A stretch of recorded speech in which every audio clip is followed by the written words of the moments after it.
ஆண்டவரே, எங்கள் ஒவ்வொருவரும் ஒவ்வொருவராய் ஒரு மனதோடு தெய்வ சமூகத்தில் எங்களை பரிபூர்ணமாய் ஒப்பு கொடுக்கிறோம். அப்பா ஆண்டவரே, நீர் எங்களை ஆட்கொண்டு நடத்தும்படியாக ஜெபிக்கிறோம்.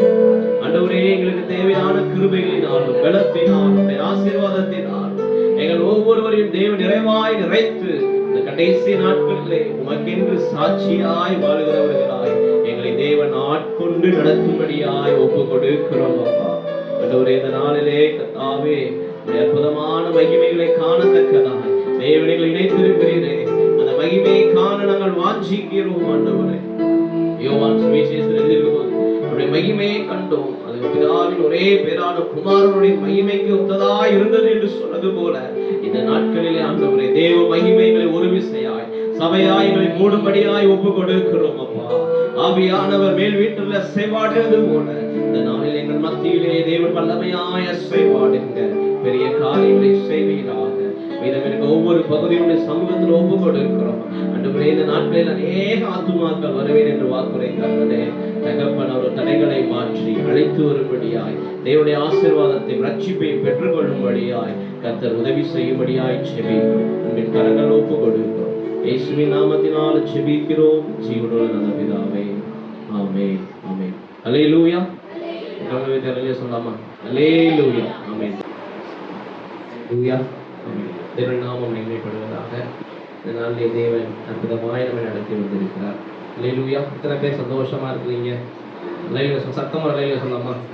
அல்லேலூயா. அல்லேலூயா. தேவன் நாமம் மகிமைப்படுவதாக. இதனால விசேஷ ஒரு ஆராதனையாக மத்தியிலே ஒரு ஊழியக்காரரை தேவன் மத்தியிலே ஒரு பக்கம் வந்திருக்கிறார். அவர் பெயர் என்னன்னு பார்த்தீங்கன்னா அமிர்தம் எபினேசர். அமிர்தம் எபினேசர்.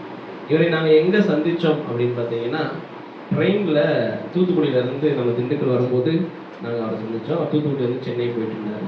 அப்போ ஆண்டவர் சில காரியங்கள் அவர் மூலமாக நம்ம ஊழியத்திற்கும் நம்ம குடும்பத்திற்கும் சில வார்த்தைகளை ஆண்டவர் கொடுத்தார். அந்த வார்த்தைகளுக்கு பிரயோஜனமாய் ஆசீர்வாதமாக இருந்துச்சு. இது ஒரு சாட்சி. பாஸ்டர் அதை சொல்லலை, நான் சொல்கிறேன். இப்போ சொல்கிறேன். போன வாரத்தில் நாங்கள் இருதயத்தில் ஒரு ஏக்கம் எனக்கு இருந்துச்சு.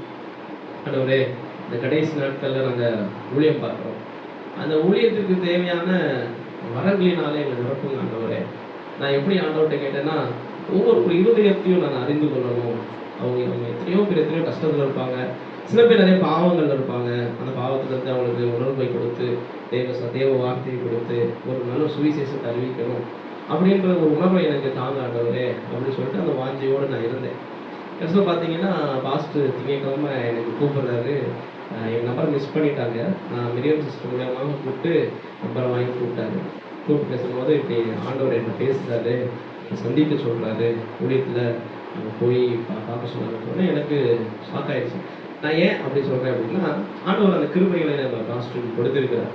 நேற்று கூட ஊழியத்துக்கு போனப்போ ஒரு குடும்பம்லாம் உடஞ்சி அழுகுறாங்க. அந்த குடும்பத்தில் இருக்கிற காரியங்கள்லாம் ஆண்டவர் வெளிப்படுத்தும் போது அப்படியே உடஞ்சி அழுகுறாங்க. அப்புறம் இங்கே வந்தவங்க மத்தியிலையும் ஆண்டவர் அப்படியே எக்ஸாக்டாக எல்லா காரியங்களும் வெளிப்படுத்தி பேசுனது ஆச்சரியமாக இருந்துச்சு. ஸோ நான் என்ன விரும்பினேன், ஊழியத்தில் இப்படிப்பட்ட கிருபைகள் மூலமாக இந்த பகுதியில் ஊழியம் பார்க்கணும்னு நான் விரும்பினேன். அதற்கு ஏற்றபடியே ஆண்டவர் ஒரு ஊழியரை நம்ம மத்தியிலே கொண்டு வந்திருக்கார். அல்லேலூயா. இங்கே நம்ம சொற்பமாக தான் இருக்கிறோம்.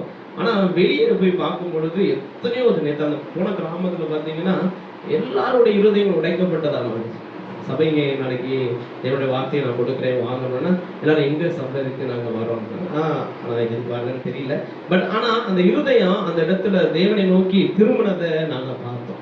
சிறு பிள்ளைகள் மத்தியிலே ஒரு உணர்வு வந்துச்சு. அந்த பையன் ஒரு பையன்கிட்ட கேட்குற கூட்டம் இருந்தாங்க. பாஸ்டர் பேசும்போது இங்கே யார் எந்த பையனுக்கு அடிக்கடி காய்ச்சல் வருதுன்னா டக்குன்னு ஒரு பையன் கை தூக்கிட்டான். அது பார்க்குறதுக்கு அப்படியே தான் இருக்கும். ஸோ அந்த மாதிரி காரியங்கள்லாம் அற்புதமாக இருந்துச்சு, ஆச்சரியமாக இருந்துச்சு. ஸோ தேவன் பெரிய காரியங்களை செய்தார். நம் இருதயத்தின் விருப்பங்களை ஆண்டவர் நிறைவேற்றுகிறவராக இருக்கிறார். அதனால் நம் பாஸ்டர் தேவன் இங்கே கொண்டு வந்ததற்கு ஒரு நோக்கம் உண்டு, முகாந்திரம் உண்டு. அவர் வந்ததன் மூலமாக தேவன் நமக்கென்று ஊழியத்திற்கான அநேக வாசல்களை தேவன் திறந்திருக்கிறார். அவர் மூலமாக தேவன் நாமம் மகிமைப்பட்டிருக்கு. அவர் மூலமாக தேவன் நமக்கு வாசல்களை திறந்திருக்கிறார். தேவனுக்கு மகிமை உண்டாகட்டும். இந்த நாளிலும் இன்றைக்கு ஈவினிங்கும் நம்ம இந்த இடத்துல ஒரு கூட்டத்தை ஒழுங்குபடுத்தியிருக்கிறோம். அதே போல் ஈவினிங்கில் 4 மணிக்கு மேலே நம்ம அனுமந்தன அந்த பாலத்துக்கு அடியில் அங்கே இருக்கிற ஜனங்களுக்கு சுவிசேஷம் சொல்லும்படியாக கடந்து போகிறதா ஊழியம் ஒழுங்குபட்டு இன்றைக்கி ஈவினிங்கில் நிறையா ஃபேமிலிஸ் நிறைய பேர் வரதாக சொல்லியிருக்காங்க. ஸோ இன்றைக்கி ஈவினிங் ஒரு ஆசீர்வாதமான ஒரு கூட்டமாக இருக்கும். ஸோ அந்த கூட்டங்களுக்காக இன்றைக்கி செபித்துக் கொள்ளுங்கள். மீதம் இருக்க வரைக்கும் நம்ம பாஸ்டர் கையில் கொடுக்குறேன். அவர் தேவனுடைய வார்த்தையை நமக்கு கொடுத்து நம்ம ஆசீர்வாதப்படுத்தலாம். நம்ம எல்லாம் எழுந்திருக்கலாமா? ஒரு விஷயம் எழுந்திருந்து தகப்பனே, இந்த நல்ல நேரத்திற்காக இந்த சமூகத்தில் வருகிறோம் அப்பா. தகப்பனே, இந்த ஜூலை மாதத்தில் இந்த மாதத்தின் முதல் ஓய்வு நாளில் இந்த சமூகத்துக்கு நேராக வந்திருக்கிறோம். ஆண்டவரே தகப்பனே, நீர் எங்களை இந்த நாளில் நீர் தெரிந்து கொண்டதற்காக உங்களுக்கு ஸ்தோத்திரம். கரங்களை உயர்த்தி தகப்பனே, நீர் எங்களோடு கூட பேசுங்கப்பா. தகப்பனே அப்பா, எங்களோடு கூட பேசுங்க. ஃபாதர், சன், ஹோலி ஸ்பிரிட், பிதா, குமாரன், பரிசுத்த ஆவியானவரே, உம்மை நோக்கி நாங்கள் பார்க்கிறோம் அப்பா. எங்களோடு கூட பேசுங்க. எல்லாரும் கொஞ்ச நேரம் நல்ல ஸ்தோத்திரம் பண்ணுங்க. கொஞ்ச நேரம் நல்ல ஸ்தோத்திரம் பண்ணுங்க. தகப்பனே, எங்களோடு கூட பேசுங்கப்பா. ஆண்டவர், இந்த இடத்துல நாங்கள் ஒரு சிறு கூட்டமா இருந்தாலும் ஆண்டவரை எங்களுக்கு வேண்டிய மன்னாவை நீர் எங்களுக்கு பெற்று தரும்படி நாங்கள் செபிக்கிறோம் அப்பா.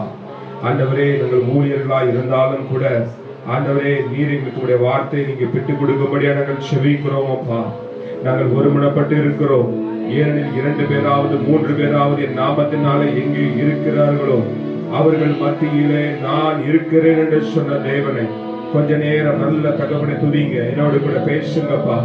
ஆண்டவரே பேசுங்க. ஆண்டவரே, பேசுவது நான் அல்ல, என் நாவிலே உடைய வார்த்தையை வைக்கும்படியே நாங்கள் செபிக்கிறோம் அப்பா. தகப்பனே, நீங்க எங்களோடு கூட பேசுங்கப்பா.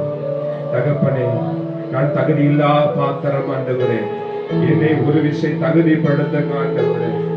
இந்த இடத்துல உடைய வார்த்தையை பேசுவதற்கு நான் கொஞ்சம் கூட தகுதி இல்லா பாத்திரம் ஆண்டவரே. என் ஆவி, ஆத்துமா, சரீரத்தை உடைய கரத்தில் ஒப்பு கொடுக்கிறேன். உங்களுடைய பரிசுத்தம் உள்ள இரத்தத்தினால் என்னை கழுவுங்கப்பா. என்னை பரிசுத்தப்படுத்துங்க ஆண்டவரே. என்னை பரிசுத்தப்படுத்துங்க டாடி. என்னை பரிசுத்தப்படுத்துங்கப்பா. என்னை பரிசுத்தப்படுத்துங்க. என்னை பரிசுத்தப்படுத்துங்க. அன்பு, இரக்கமும் கிருபையும் நிறைந்த எங்கள் அன்பின் பரலோக பிதாவே, இந்த அருமையான அந்த ஆசீர்வதிக்கப்பட்ட நல்ல கால வேளையிலே உங்களுடைய சமூகத்தில் என்னை தாழ்த்துகிறேன். என்னை தாழ்த்தி வெறுமையாக ஒப்பு கொடுக்கிறேன். நீர் பேசுங்கப்பா. நீர் பேசுங்க. பேசுவது நான் அல்ல, ஆவியானவரை நீர் இடைப்படுங்க. என்னை மறைத்து நீர் வெளிப்படுங்கப்பா. உங்களுடைய கரத்தில் என்னை தாழ்த்தி ஒப்பு கொடுக்கிறேன். அடியின் பிரயோஜனம் உள்ள ஊழியன் அடியை மறைத்து நீர் வெளிப்படும்.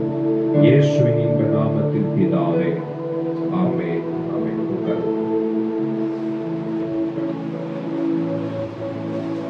ஆண்டவரும் உலக ரட்சிகருமான இயேசு கிறிஸ்துவின் இனிதான நாமத்தில் உங்கள் ஒவ்வொருவருக்கும் என் அன்பின் வாழ்த்துதலை அன்போடு தெரிவித்துக் கொள்கிறேன். அற்புத விசுவாச ஊழியங்கள் மிராக்கிள் ஃபெய்த் மினிஸ்ட்ரிஸ் மூலமாகவும் என் அன்பின் வாழ்த்துக்களை தெரிவித்துக் கொள்கிறேன். ஒரு பாடலை பாடி நம்ம ஒரு செய்திக்குள்ள கடந்து போவோம். நான் அபிஷேக ஒளிவ மரம்.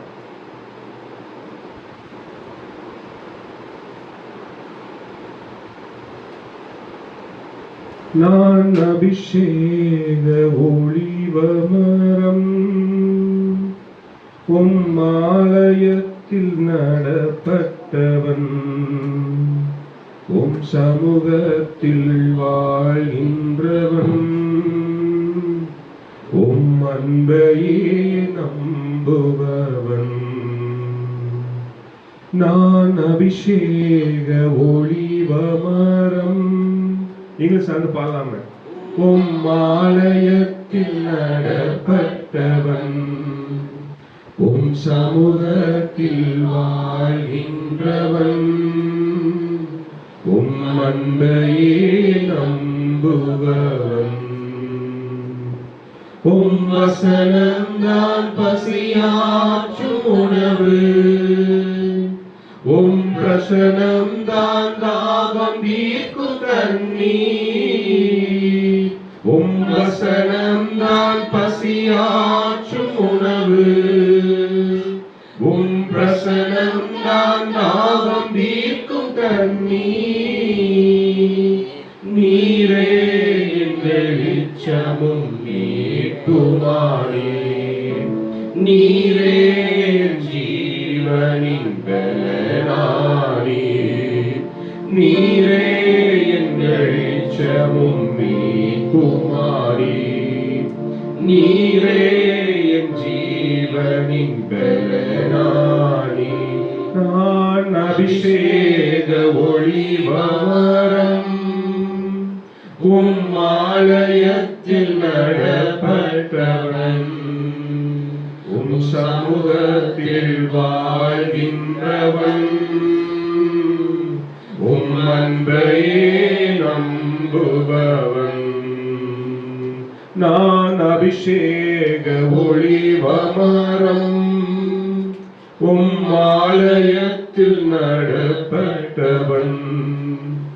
சமூகத்தில் வாழ்கின்றவன். அன்பையே நம்புபவன். என்னை காப்பாற்றும் காவலர் நீரே. அயராது நீ பாய்ச்சுவீரே.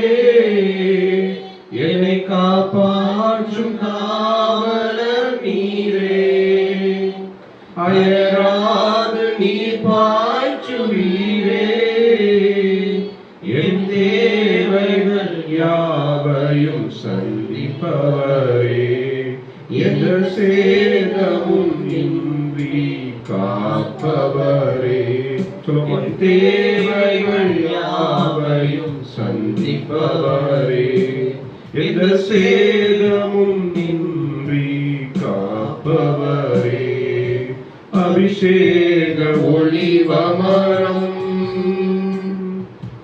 ஆலயத்தில் நடப்பட்டவன்.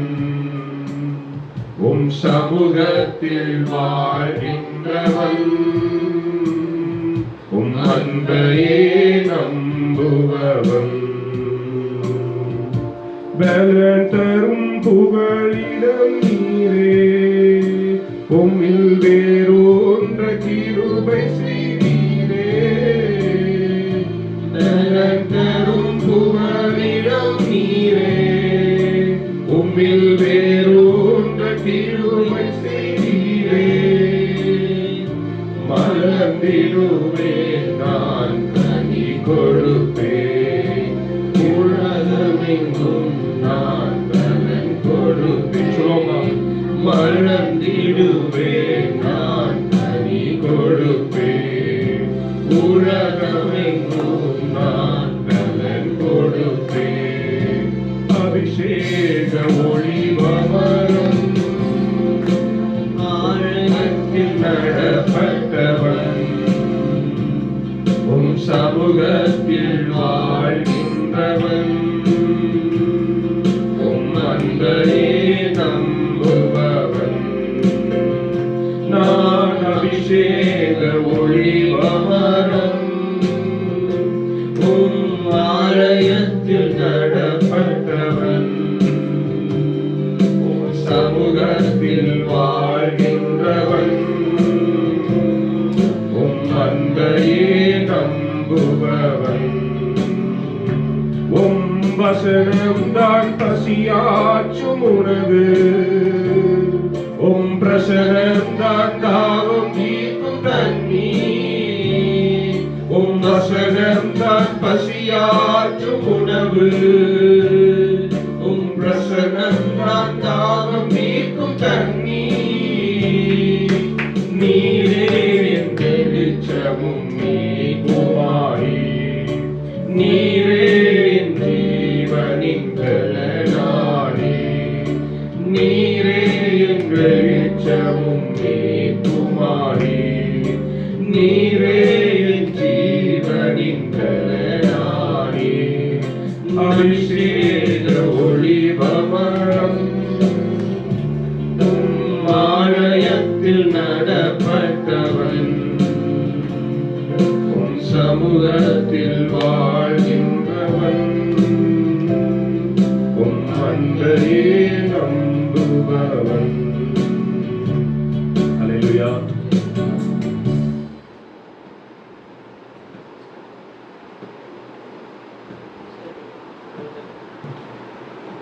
இந்த நாள்ல இப்ப நம்ம இந்த இடத்துல ஒரு சிறு கூட்டமா இருந்தாலும் இன்னைக்கு ஆண்டவர் திரும்ப திரும்ப எனக்கு ஒரு சபைக்கு என்ன வார்த்தை வேண்டுமோ அந்த வார்த்தையை தான் கர்த்தர் பேச சொல்லிக்கிறார். இப்போ கூட நான் யோசிச்சுட்டு இருந்தேன், இன்னைக்கு நம்ம ஊழியர்களாக தான் இருக்கிறோம், ஒரு 2 பேர் தான் இருக்கிறாங்க, இந்த வார்த்தையை பேசலாமா அப்படின்றது இல்லை.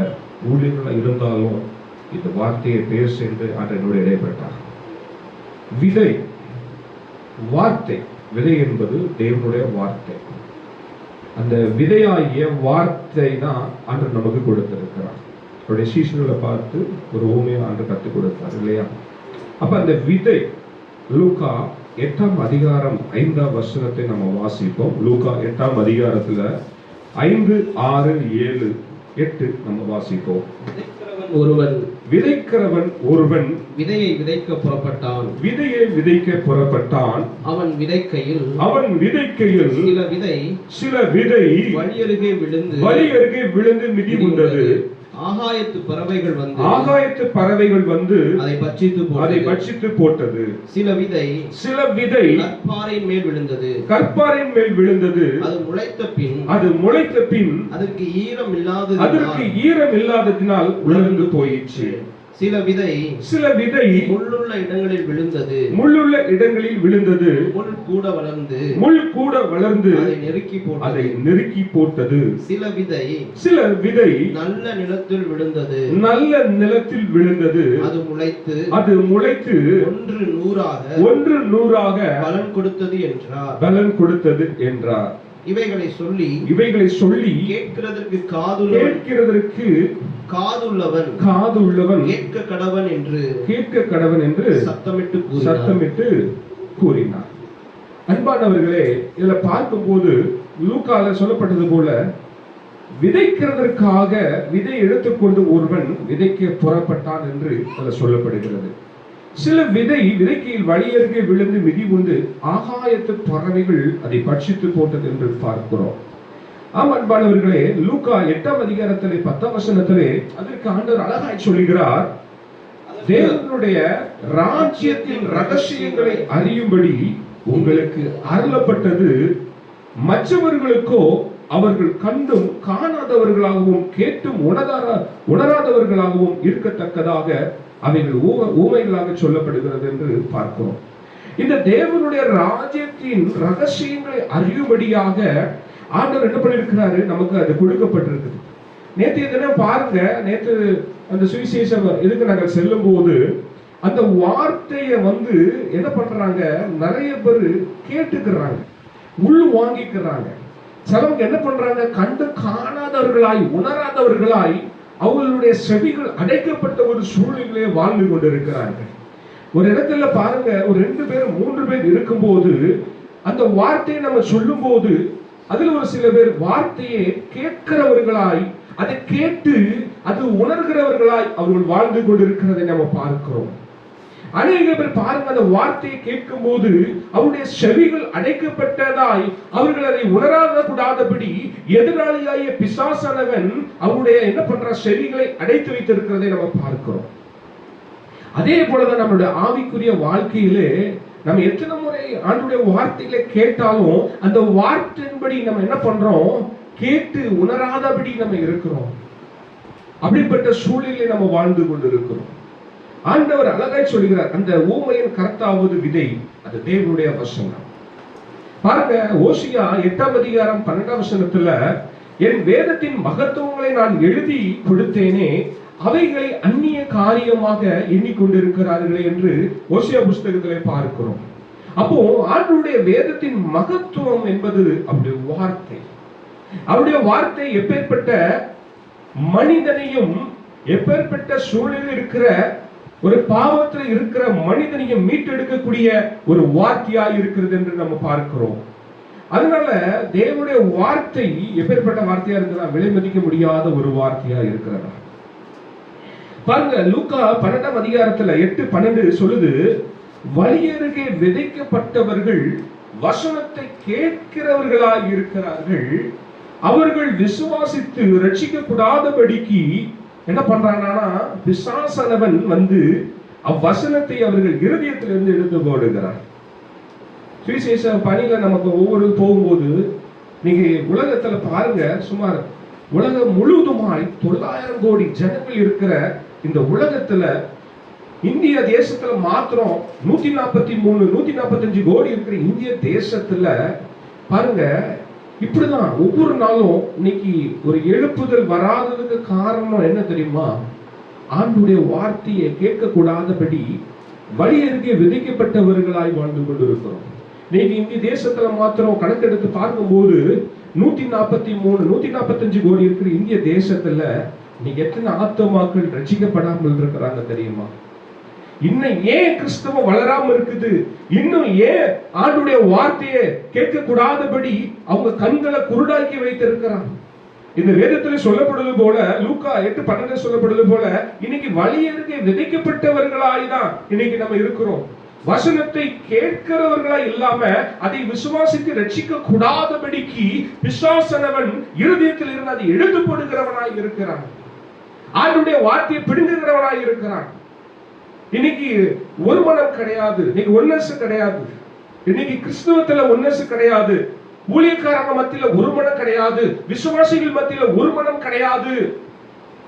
ஆதி அப்போஸ்தலர் நாட்களிலே எனக்கு ஒருமனப்பட்டு இருக்கும்போது ஒரு பெரிய அசைவை நம்ம கண்டோம்.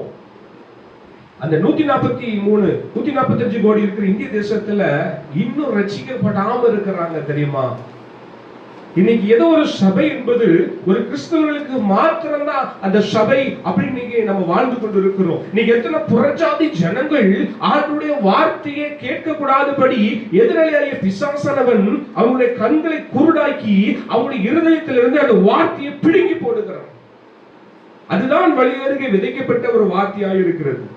லூக்கா 8:13 சொல்லுது, கற்பறையின் மேல் விதைக்கப்பட்டவர்கள் கேட்கும் போது சந்தோஷத்துடனே அந்த வசனத்தை ஏற்றுக்கொள்ளுகிறார்கள். அது வாசிங்க பாஸ்டர். லூக்கா 8:13. கற்பாறையின் மேல் விதைக்கப்பட்டவர்கள், கற்பாறையின் மேல் விதைக்கப்பட்டவர்கள் கேட்கும்போது சந்தோஷத்துடனே வசனத்தை ஏற்றுக்கொள்கிறார்கள். ஆயினும் தங்களுக்குள்ளே வேர் கொள்ளாதபடியினாலே கொஞ்ச காலம்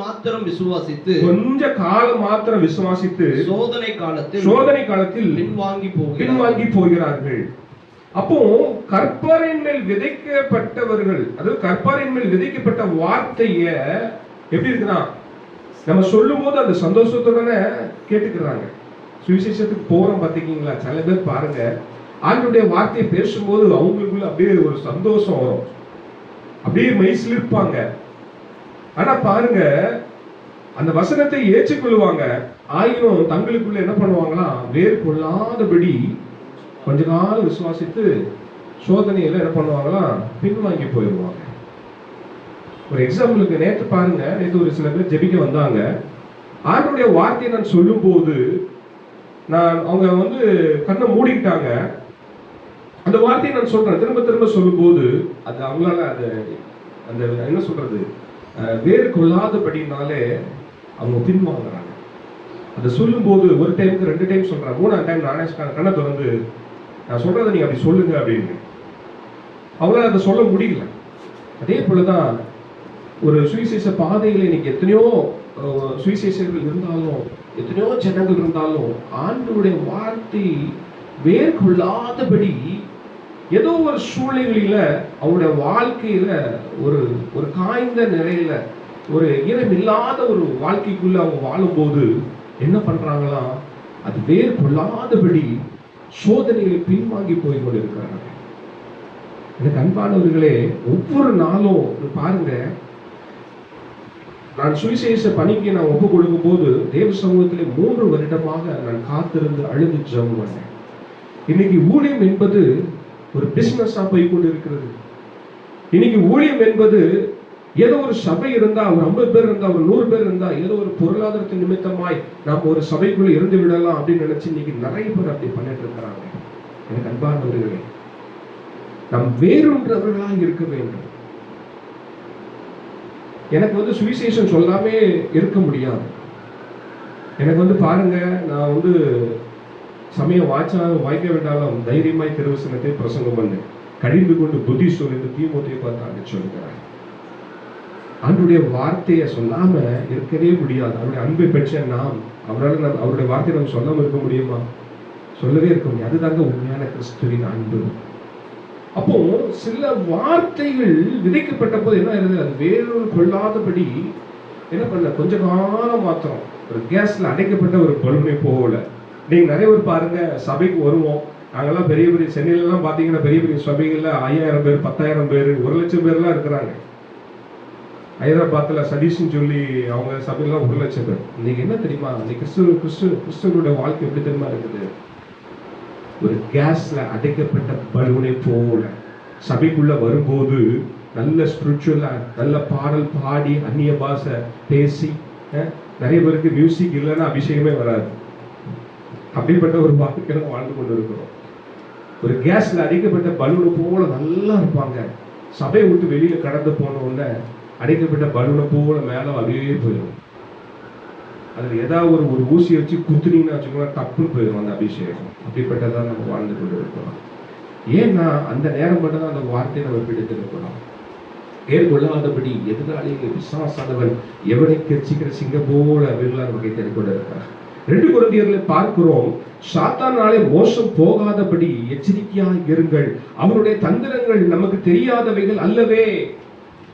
சில விதை பாருங்க, லூக்கா 8:14 சில விதை முள்ளுள்ள இடங்களில் விதைக்கப்பட்டவர்கள் வசனத்தை கேட்கிறவர்களாக இருக்கிறார்கள். அதாவது முள்ளுள்ள இடங்களில அந்த விதை விழுகிறது என்ன ஆகுதுன்னா, அதை வசனத்தை கேட்கிறவர்களாக இருக்கிறார்களாம். கேட்ட உடனே போய் பிரபஞ்சத்திற்குரிய கவலைகளினாலும் ஐஸ்வர்யத்தினாலும் சிற்றின்பங்களினாலும் நெருக்கப்பட்டு பலன் கொடாது இருக்கிறார்கள்.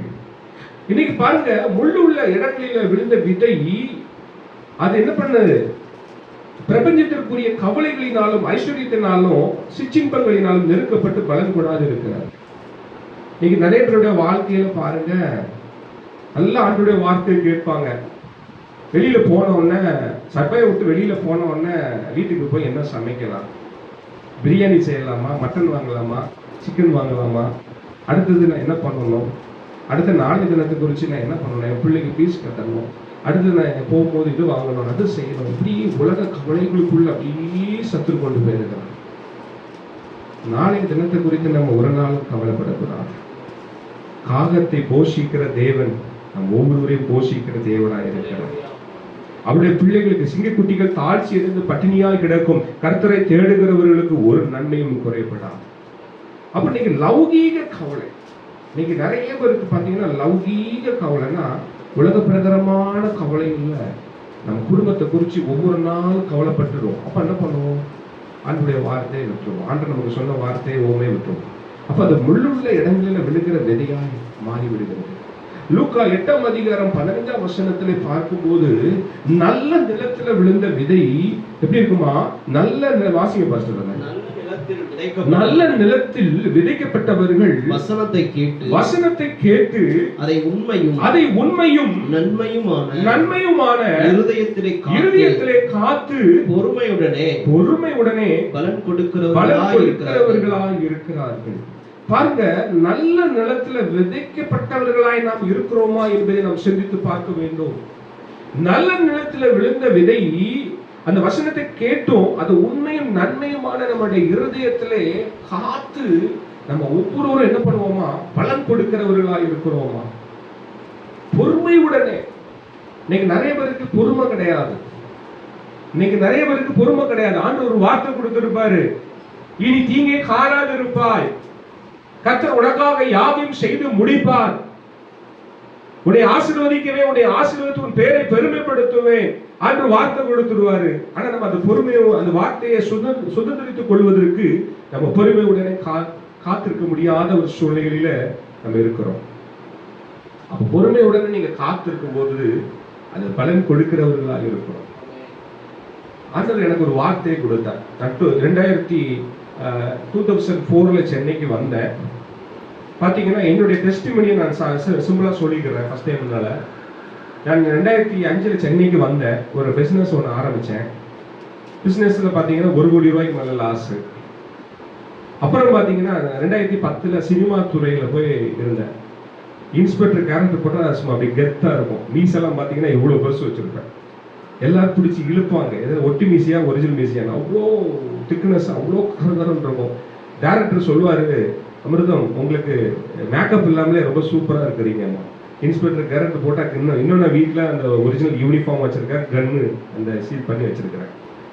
போலீஸ் கெட்ட போட்டால் டாக்டர் கெட்ட போடுவேன். வில்லன் கேரக்டரும் போட்டிருக்கேன். ஒரு பாம்பு மாதிரி தூக்கி பெட்ரூமில் வச்சு தூக்கி போட்டு இந்த மாதிரிலாம் நிறைய காரியங்கள் பண்ணேன். ஆனால் அது ரிலீஸ் ஆகிறதுக்கு முன்னே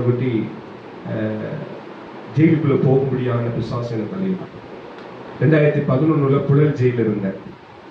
ஒரு பிஸ்னஸில் ஒரு பேமெண்ட் விஷயமா என்ன என் மேலே தப்பான ஒரு வார்த்தை பேசுறதுனால கத்திக்கிட்டெல்லாம் எடுத்துகிட்டு போயிட்டு கொலை பண்ணுறதுக்கு போயிட்டேன். என்னை பார்த்தா அப்படி தெரியுதா? கீர்த்தனை அப்படியே ஒரு மாதிரி ஆழமாக பார்க்குறேன். அப்படிலாம் இருந்தேன். தப்புனா அடி வாங்கிடுவேன்.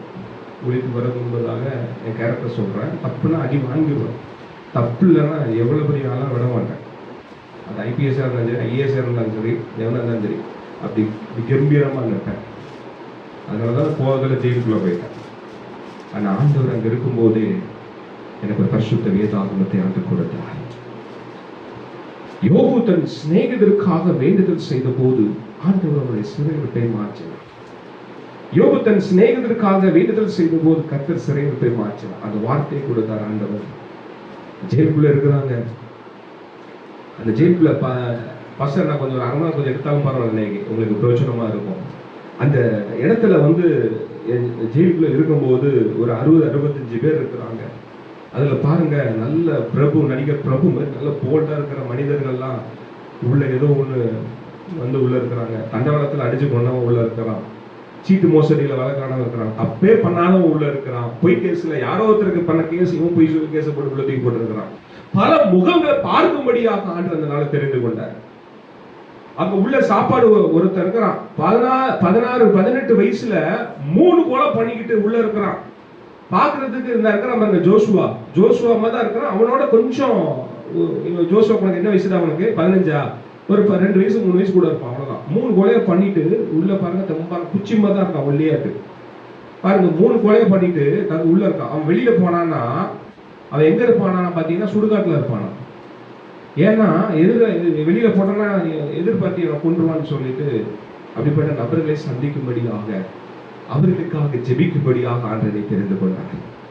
பிரபுவை போல ஒரு நடிகர் பிரபு போல ஒருத்தர் பக்கத்துல இருந்து ரூம்ல உள்ள ஓடி ஐயா திரும்பி பார்த்துட்டு, ஐயா தேம்பி இருக்கிறார், எனக்காக ஜெபம் பண்ணுங்க ஐயா, எனக்கு வாலிப பிள்ளைங்க 2 பேர் இருக்கிறாங்க. கீர்த்தனா போல எனக்கு வாலிப பிள்ளைங்க 2 பேர் இருக்கிறாங்க ஐயா, என் வாழ்க்கை முடிந்ததுன்னு எனக்கு ஒரு பயம், பிரச்சனை, எனக்கு ஜோம். ஏன் இதை என்ன நீங்க சொல்றீங்க அப்படின்னு சொல்லும்போது, இல்ல நீங்க ஜோம் பண்ணா பெயின் கிடைக்குதான் அப்படின்னு சொல்லி ஒரு இதை பண்ணி விட்டாங்க. ஆனா பாருங்க, அதுதான் உண்மை. அந்த இடத்துல நான் மறித்திருக்க வேண்டியது 2011 நான் மறித்திருக்க வேண்டியது. என்னால் ஒரு சிறு விஷயத்தை கூட தாங்க முடியாது. நான் பலவீனமானவன். சங்கீதம் 113:7 சொல்லப்படுவது போல, ஆண்டவர் சிறியவனை புழுதில் இருந்தும் எளியவனை குப்பையிலிருந்து கர்த்தர் உயர்த்துகிற தேவனாய் இருக்கிறார். அந்த இடத்துல நான் ஒரு சிறியவனாய் ஒரு எளியவனாய் இருக்கும்போது கர்த்தர் என்னை எடுத்து அந்த இடத்துல பயன்படுத்தினார். அப்ப நான் என்ன பண்ணேன்? அந்த இடத்துல உடைக்கப்பட்டேன். வராத இடத்துக்குள்ள வந்துட்டேனே, ஜெயிலுக்குள்ள வந்துட்டேனே. நான் சினிஃபீல்டுல நடிக்கும் போது அருண் விஜய் படத்துல சிஐஏ அந்த ஆபீசர் அந்த இதுக்கு சிங்கப்பூருக்கு எனக்கு சிங்கப்பூர் மலேசியால ஷூட் பண்றதுதான் எனக்கு புக் பண்ணியிருந்தாங்க. அந்த இடத்துல பார்த்து கரெக்டா பாஸ்போர்ட் அப்ளை பண்ற டைம்ல எங்களை எஃப்ஐஆர் வந்துச்சு. பாருங்க, அந்த இடத்துலயும் உள்ள போய் மற்றவங்களுக்காக ஜெபிச்சேன். ஏன்னா எனக்கு நான் உடைக்கப்பட்டேன். உண்மையிலே நான் அன்னைக்கு மறைச்சிருக்கணும், தூக்கு தான் போட்டிருக்கணும். அன்னைக்கு நான் மறைத்திருந்தா இந்த 6ஆம் தேதி, இந்த ஜூலை மாதம் 2025 இந்த காலை வேளையிலே நான் உங்களை பார்க்க முடியாது, ஒத்துக்க முடியாது. ஆண்டவர் முன்குறித்திருக்கிறார். எரேமியா 1:5 சொல்லுது, நான் உன்னை தாயின் கருவிலே நீ உருவாகும் முன்பே நான் உன்னை அறிந்திருக்கிறேன், நீ கர்ப்பத்திலே வெளிப்படும் முன்னே உன்னை பரிசுத்தம் பண்ணி அநேக ஜாதிகளுக்கு தீர்க்கதரிசியை கட்டளையிட்டேன்னு ஆண்டு சொல்லுகிறார். அன்பானவர்களே, நான் சொல்றேன், ஆண்டவர் உங்களை தாயின் கருவிலை முன்குறித்திருக்கிறார் பிரதர். ஆண்டவர் உங்களை தாயின் கருவிலை முன்குறித்திருக்கிறார் சகோதரி.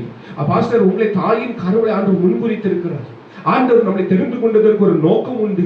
ஆண்டவர் நம்மளை தெரிந்து கொண்டதற்கு, இந்த ஊழியத்திற்கு அழைத்ததற்கு ஒரு நோக்கம் உண்டு. ஒருவேளை நம்மளை அற்பமாய் பார்க்கிற யோசேப்பை போல நம்மளை அற்பமாய் பார்க்கிற சில நபர்கள் நம் வீட்டிலே இருக்கலாம். ஆனால் ஆண்டவர் நம்மளை அற்பமாய் பார்க்கிற தேவன் அல்ல. ஆண்டவர் நமக்கு ஒரு உருக்கராத்திரத்தை பதவி ஆண்டவர் கொடுத்திருக்கிறார். அற்பமாய் எளியும் சிறுமியுமாய் இருக்கிற உன்னை கொண்டு காட்ட பெரிய காரியங்களை செய்ய விரும்புகிறார். இது தேவனால் கூடும், இது மனுஷனால் கூடாது. ஏதோ இன்றைக்கு நம்ம ஒரு சிறிய கூட்டமா இருக்கலாம். ஆண்டவர் இன்னைக்கு நம்மளை ஒரு பழகி பெருகும்படியாய் ஆண்டவர் அநேகருக்கு 5000 பேர் 10,000 பேருக்கு நம்மளை போதிக்கிற ஒரு மகனாய் கர்த்தர் மாற்ற முடியும். ஆண்டவர் உங்களை என்னையும் தாயின் கருவிலை தெரிந்து கொண்டிருக்கிறார். மனிதன் தெரிந்து கொள்ளவில்லை. அந்த இடத்துல நான் ஜெபிக்கும் போது என்னுடைய பாரம்லாம் அப்படியே கொஞ்சம் கொஞ்சமா ஸ்லோவாச்சு. மற்றவங்களுக்கு ஜெபிக்க என் சூழ்நிலையை கர்த்தர் மாற்றினார்.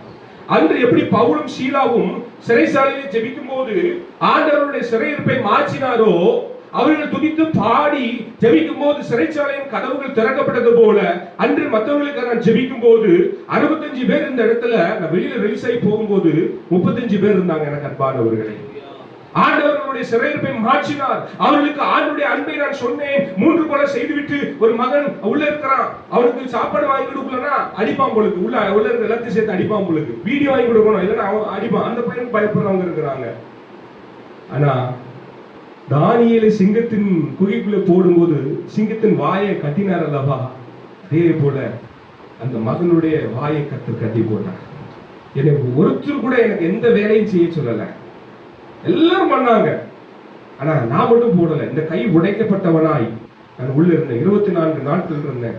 14 நாட்கள் ஒரே ட்ரெஸ்ல இருந்தேன், குளிக்காம ட்ரெஸ் மாத்தாம 14 நாட்கள். நினைச்சு பாருங்க, ஒரே ட்ரெஸ் போட்டு இருந்தா எப்படி இருக்கும். ஒரு நாள் நம்ம குளிக்காம இருந்தாலும் வெயில போயிட்டு இருந்தாலும் மாம்சம். 14 நாட்கள் அப்படிலாம் இருந்தேன். வெளியில வரும்போது ஆண்டவர் அநேகரை விடுதலை ஆக்கினார். ஏன்னா ஆண்டவர் நம்முடைய தாயின் கருவிலே முன்குறித்திருக்கிறார். என்னுடைய வாழ்க்கையில எல்லா வாசல்களும் அடைக்கப்பட்டது. சில நேரங்களில் பாஸ்டர் உங்களுக்கு ஆண்டவர் சொல்லுகிறாரு, ஒருவேளை உங்க வாழ்க்கையில எத்தனையோ காரியங்கள் உங்களை தாயின் கருவில உருவாகும் முன்பதாக ஆண்டு அறிந்திருக்கிறார். அம்மா உங்களையும் தாயின் கருவிலே உருவாகும் முன்பதாக அறிந்திருக்கிறார். நீங்க ஒருவேளை நீங்க இந்த தாயின் கருவில உருவான நாள் முதற்கொண்டு இந்த நிமிஷம் வரைக்கும் உங்களோட வாழ்க்கை வெறுமையா இருக்கலாம், ஒன்றுமே இல்லாதபடி நீங்க இருக்கலாம். ஆனா சீக்கிரத்தில் ஆண்டு உங்க சுக வாழ்வு துளிர்ப்பேன் என்று ஆண்டு சொல்லுகிறார். உன்னை நான் ஆசீர்வதிப்பேன். ஏசாயா 54:3 சொல்லுது, நீ வலது புறத்திலும் இடது புறத்திலும் இடம் கொண்டு பெருகுவா என்று ஆண்டு வாக்கு கொடுக்கிறார். இனி ஊழியத்தில் ஆண்டு உங்களை வலது புறத்தமாய் இடது புறத்தமாய் இடம் கொண்டு பெருகுவாய். 1 பேதுரு 5:6 சொல்லுது, ஏற்ற காலத்திலே நான் உன்னை உயர்த்தும்படிக்கு அவருடைய பலத்த கரத்திற்குள் நீ அடங்கியிரு. நான் ஏற்ற காலத்திலே நான் உன்னை உயர்த்துவேன் என்று ஆண்டு சொல்லுகிறார். நல்ல நிலத்தில் விழுந்த விதைக்கப்பட்டவர்கள் வசனத்தை கேட்டு அதை உண்மையும் நன்மையுமான இடத்திலே காத்து பொறுமையுடன் பலன் கொடுக்கிறவர்களா இருக்கிறோம். அப்போ ஆண்டவர் சமூகத்துல நம்ம காத்திருக்கும் போது நம்ம ஒரு நாளும் நம்ம என்ன பண்ணுவோமா, வெறுமையா போக மாட்டோமா, பலன் கொடுக்கிறவர்களா இருக்கிறோமா. ஆண்டவராகிய இயேசு கிறிஸ்து எதற்காக இந்த பூமியிலே வந்தார்? நல்ல கவனிங்க. விதை என்பது தேவனுடைய வார்த்தை. அப்ப அந்த வார்த்தையை ஒண்ணு எங்க விழுது, வழி அருகே விழுது. அது விதைக்கு ஆகாயத்து பயிர்கள் வச்சுட்டு போடுறது. அடுத்தது என்ன ஆகுது, முள் உள்ள இடங்கள்ல விழுது, கற்பறையின் மேல் விழுகிறது. அப்போ நல்ல நிலத்துல விழுந்த விதை என்ன ஆகுதா, 30, 60, 100 பலன் கொடுக்கிறது. அந்த விதை என்பது தேவனுடைய வார்த்தை. எனக்கு அன்பான நல்ல கவனிங்க, அந்த வார்த்தை என்பது தேவனுடைய வார்த்தை. அந்த வார்த்தையை கொண்டு போய் நம்ம என்ன பண்ணணும், நம்ம உள்ளுக்குள்ளே வச்சுக்கணுமா. பாஸ்டர் சொன்ன மாதிரி 5000 புளியங்கொட்டை எடுத்து ஒவ்வொரு புளியங்கொட்டையா நம்ம ஒவ்வொரு சொல்லி சோத்திரம் சொன்னாங்கன்னு சொன்ன மாதிரி அப்படியே வார்த்தையை கொண்டு போய் நம்ம விதைக்கிறவர்களாக இருக்கணும். அந்த விதை என்பது வார்த்தை. அந்த வார்த்தையை யாரிடத்துல போய் விதைக்க வேண்டும், ஜனங்களிடத்துல. மந்தை ஆடுகள் நிறைய இருக்குது. ஆடுகள் என்பது ஜனங்கள். அவர்களிடத்துல போய் நம்ம விதைக்க வேண்டும். அந்த விதை விதைக்கும் போது நம்ம என்ன பண்ணுவோமா, ஆத்துமாக்களை சம்பாத்தியம் பண்ணுகிறவர்களா இருக்கிறோமா. அனுதினமும் ஆதி அப்போஸ்தலர் நாட்களிலே அனுதினமும் சபையிலே சேர்க்கப்பட்டார்கள். வேதத்துல வசனம் இருக்கு இல்லையா, நீங்க எங்க சேர்க்கப்படுது, நீங்க கிறிஸ்துவத்துக்குள்ளே கிறிஸ்துவம் சொல்லிட்டு சபைக்குள்ளே கிறிஸ்துவ மாத்திரம் தான் இருக்கிறான்.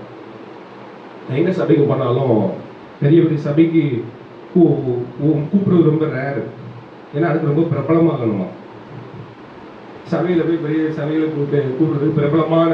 இன்னைக்கு நிறைய பேர் தப்பு பண்றாங்க. எனக்கு அன்பானவர்களே, பாஸ்டர் உங்களுக்கு ஒன்று சொல்றேன், ஆண்டவர் உங்களை நல்ல மேன்மைப்படுத்தும் போது நீங்க பிரபலமான ஊழியர்களை கூப்பிடுறது காட்டிலும் ஆண்டவருக்காக உண்மையா இருக்கிற எளிமையான சிறுமையான இருக்கிற ஊழியர்களை நீங்கள் கனப்படுத்துங்க. நீங்க நிறைய சபைகள்ல போயிட்டு நீங்க பெரிய பெரிய ஆட்களை கொடுத்து வேதனைக்குரிய காரியம் நிறைய காரியங்களை நான் சொல்ல முடியும். 1 லட்சம் ரூபாய் கொடுத்து நீங்க ஊழியக்காரங்க கூப்பிடுறவங்களா இருக்கிறாங்க. நீங்க எத்தனை மோகன் லாசரஸ் மாதிரி நீங்க எத்தனை ஊழியர்கள் மறந்துருக்கிறாங்க தெரியுமா? நீங்க எத்தனை ஃபாதர் பெர்க்மான்ஸ் மாதிரி நீங்க எத்தனை பேர் நீங்க மறந்துருக்கிறாங்க தெரியுமா? லூகா சேகர் மாதிரி நீங்க எத்தனை பேர் மறைந்திருக்கிறாங்க தெரியுமா? பென்னிகின் மாதிரி நீங்க எத்தனை ஊழியர்கள் மறைந்திருக்கிறாங்க தெரியுமா? ஜிபிஎஸ் ராபின்சன் மாதிரி நீங்க எத்தனை ஊழியர்கள் மறைந்திருக்கிறாங்க தெரியுமா? ஏன்னா நீங்க ஒரு பெருமை, சபையில பெரிய ஆட்களை கூப்பிட்டா நிறைய ஆத்மாக்கள் வருவாங்க, நிறைய காணிக்கை வரும். இது ஆண்டவர் விரும்புகிற காரியமா? நான் சொல்றது உண்மைதானே பாஸ்டர் பிரதரா? உண்மைதானே? நம்ம சிந்திக்க வேண்டிய கடமையில் இருக்கிறோம். 1 தீமோத்தேயு 1ஆம் அதிகாரம் 15ஆம் வசனத்துல பார்க்கிறோம், பாவிகளை ரட்சிக்க கிறிஸ்து இயேசு உலகத்தில் வந்தார் என்கிற வார்த்தை உண்மையும் எல்லா அங்கீகரிப்புக்கும் பாத்திரமானது. அப்போ பாவிகளை ரட்சிப்பதற்காக ஆண்டவராகிய இயேசு கிறிஸ்து வந்தார்.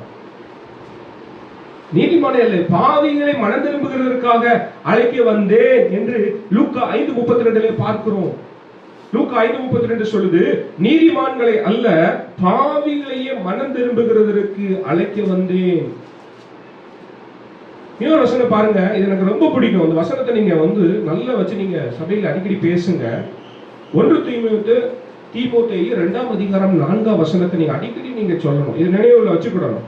எல்லா மனுஷரும் ரட்சிக்கப்படவும் சத்தியத்தை அறிகிற அறிவை அடையவும் அவர் சித்தமுள்ளவராய் இருக்கிறார். எனக்கு அன்பானவர்களே, இதில் பார்க்கும்போது எல்லா மனுஷரும் என்று சொல்லும் போது இதுல இந்து, முஸ்லிம், கிறிஸ்டின் சொல்லப்படல. எல்லா மனுஷரும்னா இங்க இருக்கிற எல்லா பிரஜாதி ஜனங்களை அதை குறிப்பிடுகிறது. உலகத்தில் இருக்கிற 900 கோடி ஜனங்களை குறிப்பிடுகிறது. இந்தியா தேசத்தில் இருக்கிற 145 கோடி ஜனங்களை அதை குறிப்பிடுகிறது. ஆண்டவர் விரும்புகிற காரியம் என்ன? ஆண்டவர் விரும்புகிற காரியம் என்ன? எல்லா மனுஷரும் ரட்சிக்கப்படவும் சத்தியத்தை அறிகிற அறிவை அடையவும் அவர் சித்தமுள்ளவராய் இருக்கிறார். இங்க இருக்கிற திண்டுக்கல் மாவட்டத்தில் இருக்கிற எல்லா மனிதரும் ரட்சிக்கப்படும்படியாக ஆண்டவர் விரும்புகிறார். தனித்து இது ஒரு கிறிஸ்துவனுக்கு மாத்திரம் என்று சபை குறிப்பிடவில்லை. மதம் என்பது அப்பாற்பட்டது. தேவன் அதாவது அவர் சொந்த குமாரன் என்று பாராமல் தன் சொந்த குமாரனையே நமக்காக அவர் கொடுத்தார். ஒரு தேவ ஆட்டுக்குட்டியாய் அடிக்கப்பட்டார். ஏன் தெரியுமா? அன்பு வச்சாரு. இதை நீங்க நோட் பண்ணிக்கோங்க. பிதாவானவர் சொந்த குமாரனை அதிகமாய் நேசித்தாரா, நம்மள அதிகமாய் நேசித்தாரா?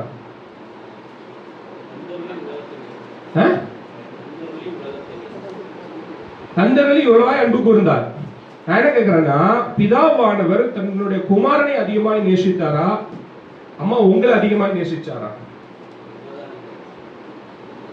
கிடையவே கிடையாது. காதோஸ் கிரீக் வேர்ட்ஸ்ல காதோஸ் அப்படி என்பது ஒரே சம அளவு அப்படின்னு அந்த வார்த்தை வருகிறது. பிதாவானவர் தன்னுடைய மகனை எந்த அளவுக்கு நேசிச்சாரோ அதே போல உங்களை ஆண்டவர் நேசிச்சார். பிதாவானவர் உங்களே அதிகமாய் நேசித்தார். உலகத்தில் இருக்கிற ஒவ்வொரு ஜனங்களையும் அதிகமாய் நேசித்ததுனால எனக்கு அன்பானவர்களே, சொந்த குமாரன் என்று பாராமல் தன் மகனையே நமக்கு கொடுத்தார். இது எவ்வளவு ஒரு பெரிய அன்பு தெரியுமா? அப்படிப்பட்ட அன்புடையவர்களா இருந்தா நம்ம சும்மா இருக்க முடியுமா? நீங்க நம்ம ஒருவரை நேசிக்கிறோம், ஒருத்தரை லவ் பண்றோம்னா, ஏன்னா நானும் நாட்களில் லவ் பண்ண வந்தான். லவ் பண்ணிட்டு ஒரு நாள் பார்க்கலன்னா கூட ரொம்ப ஒரு மாதிரி இருக்கும். அம்மா காலத்துலலாம் ஒரு லவ் லெட்டர் எழுதி போட்டோம்னா பதில் வர்றதுக்கு 10 நாள் ஆகும். இன்னைக்கு பார்த்தீங்கன்னா பிசாசு அடுத்த செகண்டே பதில் வருது. மாயை, இந்த உலகத்துல எல்லாம் மாயை மாயை மாயை. நான் சொல்றேங்க, கிறிஸ்துவின் அன்பை விட்டு பிரிப்பவன் யார்? ஆண்டவருடைய அன்பு, உண்மையா சொல்ற, ஆண்டவர் என்னை ரொம்ப அதிகமாக நேசிக்கிறார். என் தாய் என்னை மறந்தாலும், என் தந்தை மறந்தாலும், என் உறவுகள் என்னை மறந்தாலும் என்னை அதிகமாக நேசிக்கிறவர் ஒருவர் உண்டு. கடந்த 6 மாதமாக முழு நேரம் ஊழியத்துக்கு என்னை அர்ப்பணித்திருக்கிறேன். இதுக்கு முன்னாடி பிசினஸ் பண்ணிட்டு இருந்தேன், எவ்வளவு ஊழியர்களை தாங்கினேன், எவ்வளவோ செஞ்சேன். இந்த 6 மாசமா அந்த பைனான்சியல்ல படுற பாடு இருக்குத. அந்த நேரத்துல பிசாசு என்ன பண்றான் தெரியுமா? உன் குடும்பத்தை யார் பார்க்கறது? உன் வேலைக்கு போ, வேலைக்கு போ. மனைவியானவள் கீழ்ப்படிந்து இருக்கணும் தகப்பனுடைய புருஷனுடைய வார்த்தைக்கு. அவளுக்கு மனைவிக்கு என்ன வேணும்னா வீட்டுடைய தேவைகள் சந்திக்கப்படணும். புத்தி உள்ள ஸ்திரீ தன் வீட்டை கட்டுவாள், புத்தி இல்லாத கைனாலே இடித்து போடுவாள். புத்தி உள்ளவ கட்டுவா, புத்தி இல்லாத என்ன பண்ணுவா? கைனால இடித்து போடுவா. நான் எல்லாரையும் நான் குறிப்பிட்டு பேசவில்லை எனக்கு அன்பானவர்களே. அந்த இடத்துல தேவைகள் நிமித்தமாய் ஒரு பக்கம் குடும்பமா ஒரு பக்கம் ஆண்டவரா அப்படின்னு சொன்னா அப்படி ஒரு இக்கனான நிலையில ஓடிட்டு இருக்கிறேன். போன மாசம் மாத்திரம் பாருங்க, எனக்கு 1 லட்சம் ரூபாய் தேவைப்பட்டுச்சு. எல்லாம் மொத்தத்துக்கும் மகள் 12th படிக்கிற அவருடைய ஃபீஸ் காரியங்கள். ஃபீஸே 75,000 ரூபாய் வருது. முதல்ல 30,000 கட்டணும். அந்த அன்னைக்கே வாடகை. அப்புறம் பார்த்தீங்கன்னா என்னுடைய இந்த மீடியாவுக்கு ஒரு சில லோன்கள் வாங்கியிருந்தேன், அது ஒன்று போயிட்டு இருந்தது. அப்புறம் பார்த்தீங்கன்னா இன்சூரன்ஸ் ஒன்று போட்டு வச்சிருந்தேன், ஏதோ ஒரு சேவிங்ஸ்ன்னு சொல்லி, அதுவும் ஒரு 30,000 ரூபாய் சேர்ந்து வந்துடுச்சு. ஆனா ஆண்டவரை அதை நேர்த்தியா செய்து முடிக்க கிருபை தந்தார். இப்படி இக்கட்டான சூழலில் இருக்கும்போது ஒண்ணு உலகமா ஆண்டவராகும் போது என் இருதயம் அப்படியே இருந்து, ஆண்டவரை நான் சேர்த்து வச்சதெல்லாம் அழிஞ்சாலும் பரவாயில்ல ஆண்டவரே, எனக்கு நீங்க தான் வேணும். நான் உலகத்துக்கு பின்னால போயிட்டேன்னா உங்க வார்த்தை பேச முடியாது ஆண்டவரே. உலகத்துக்கு பின்னால போயிட்டானா நான் மறந்துடுவேன், பைபிளை மூடி வச்சுட்டு உலகத்தினால போல நான் பின்வாங்கி போயிடுவேன். அவர் என்னை கொன்று போட்டாலும் அவர் மேல் நான் நம்பிக்கையா இருப்பேன். யோபு 13:15. அவர் என்னை கொன்று போட்டாலும் நான் நம்பிக்கையா இருப்பேன், ஆனாலும் என் வழிகளை அவருக்கு முன்பாக நான் ரூபகாரம் பண்ணுவேன் என்ற யோபு பக்தன் அழகா சொல்லுகிறார். ஆண்டுடைய அன்புங்க என்னை நெருக்கி கொண்டிருக்கிறது. நான் மரிப்பதற்கு முன்பதாக ஆண்டவரை அக்கௌண்ட்ல 1 கோடி ரூபாய் பணம் இருக்குன்னு நான் விரும்பல, 1 கோடி ஆத்மாக்களை நான் சம்பாத்தியம் பண்ணணும்னு தான் அநேக பேர் சொல்லிட்டு இருக்கிறேன். வாழ்வது ஒரு வாழ்க்கை எனக்கு அன்பானவர்களே. இன்னைக்கு நம்ம இருக்கிறோம், நாளைக்கு இருப்போமான்னு சொல்ல முடியாது. எபேசியர் 5:13 சங்கீதம் 31:15 பார்க்கிறோம், நம்முடைய காலங்கள் தேவனுடைய கரத்தில் இருக்கிறது, 2வது சத்துருனுடைய கரத்தில் இருக்குது. சங்கீதம் 31:15 வாசிங்க பாஸ்டர்.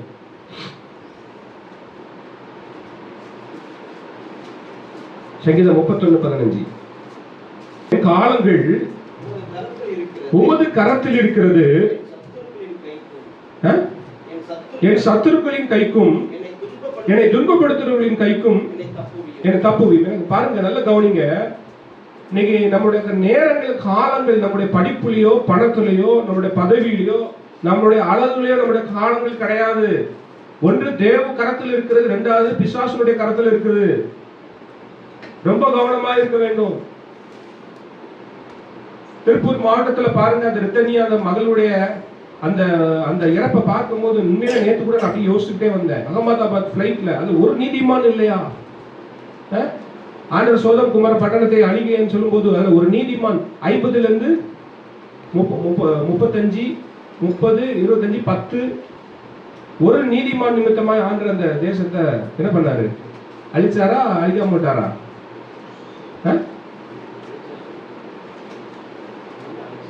யாரை மட்டும் பிரிச்சு கொண்டு வந்தாரு?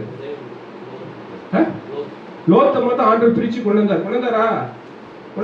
பிரிச்சு கொண்டு வந்துட்டு அழிச்சிட்டாருல்ல. அப்ப அந்த இடத்துல பிளைட்ல இருந்ததுல ஒரு நீதிமான் கூட இல்லையா? நான் யோசிக்கிறேன், ஒரு நீதிமான் இருந்து ஆண்டவரே இப்படி ஆபத்து வரும்போது இந்த ஜனங்கள் ரட்சிக்கப்படணும்ப்பா, ரட்சிக்கப்படாம மடிந்து விடக்கூடாது, இந்த ஜனங்கள் அழிந்து விடக்கூடாதுன்னு சொல்லி தேவ சமூகத்துல கண்ணீரோடு ஜெபித்திருந்தா அன்னைக்கு அவங்க மீட்கப்பட்டிருப்பாங்க. ஏதோ ஒரு சின்ன காயங்களோட. அந்த ரித்தனியா மகளுடைய குடும்பத்துல ஒருவர் ரட்சிக்கப்பட்டிருந்தா கூட அன்னைக்கு அந்த மகள் தப்பித்திருப்பாங்க. ஏன் தெரியுமா? அந்த வார்த்தை, தேவ வார்த்தை நல்ல நிலத்துல விழுந்த விதையாய் அது விழாதபடி சத்துருவானவன் என்ன பண்றாங்க? அது பறித்து போய் விடுகிறான். ஒரு குடும்பத்துல ஒருவர் தொடப்பட்டா போதுங்க. ஆண்டவர் விரும்புகிற காரியம் என்ன? இன்னைக்கு சபையில நம்ம எந்த நேரமும் ஒரு ஆசீர்வாதமான வார்த்தையிலே நம்ம பேசிக் கொண்டு இருக்கிறோம். அடிக்கடி இப்ப நம்ம சீஷர்களை அதிகமாக பேசிக் கொண்டு இருக்கிறோம். இதை கற்றுக்கொண்டு கொடுக்கிறது கிடையாது.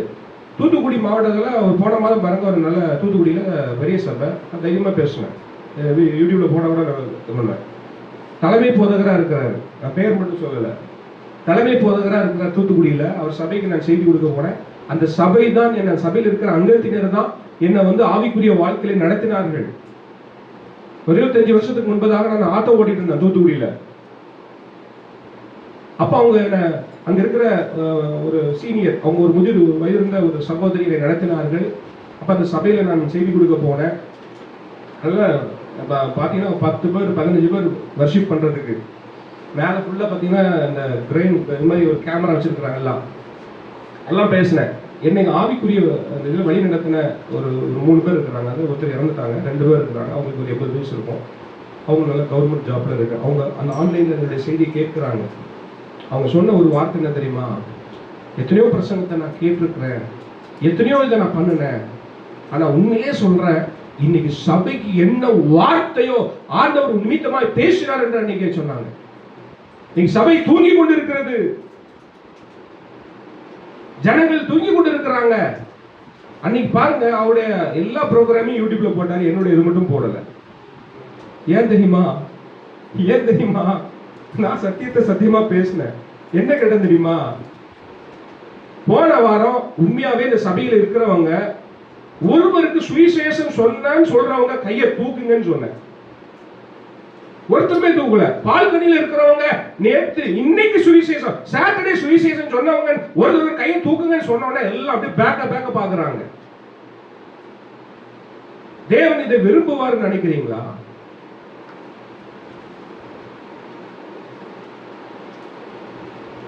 சபிக்கப்பட்டவர்களா நாம் இருந்து விடுவோம். ஆண்டவருடைய வார்த்தையை நம்ம அசதியா செய்யும் போது கடுத்தன பாஸ்டர் ஆதி அப்போஸ்தலர் நாட்களில் அனைவரும் சபையில சேர்க்கப்பட்டார்கள். அப்ப பாருங்க, அன்னைக்கு நான் கேட்டேன் ஒருவர் எனக்கு உண்மையா எனக்கு ரொம்ப மனசு உடைக்கப்பட்டது. ஒருவருக்கு ஒருவருடைய புதிய ஆத்மாக்களை நீங்க கூட்டிட்டு வரல. நான் நேற்று கேட்டேன், போன வாரம் கேட்டேன், போன மாசம் சொன்னவங்க சொல்லுங்க அப்படின்னு. அப்போ வந்தவர்கள் மாத்திரம் தான் வந்துகிட்டே இருக்கிறாங்க. ஒரு சபையில 500 பேர் இருக்கிறாங்கன்னா 1000 பேர் இருக்கிறாங்கன்னா அந்த ஆத்மாக்கள் தான் இருக்கிறாங்க. புதிய ஆத்மாக்கள், சிதறி கிடக்கிற ஆத்மாக்கள் சபையிலே சேர்க்கப்படவில்லை. எங்க எழுப்புதல் வரும்? வராதில்ல.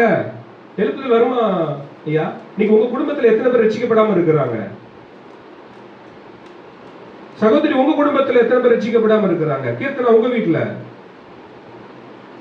பக்கத்துல சுத்தி இருக்கிறவங்க பாருங்க. நேத்து நம்ம அவ்வளவு தூரம் நம்ம சொல்லி, ஏன்னா பயம். என் புருஷன் அடிச்சிருவான், என் மனைவி பிடிக்காது,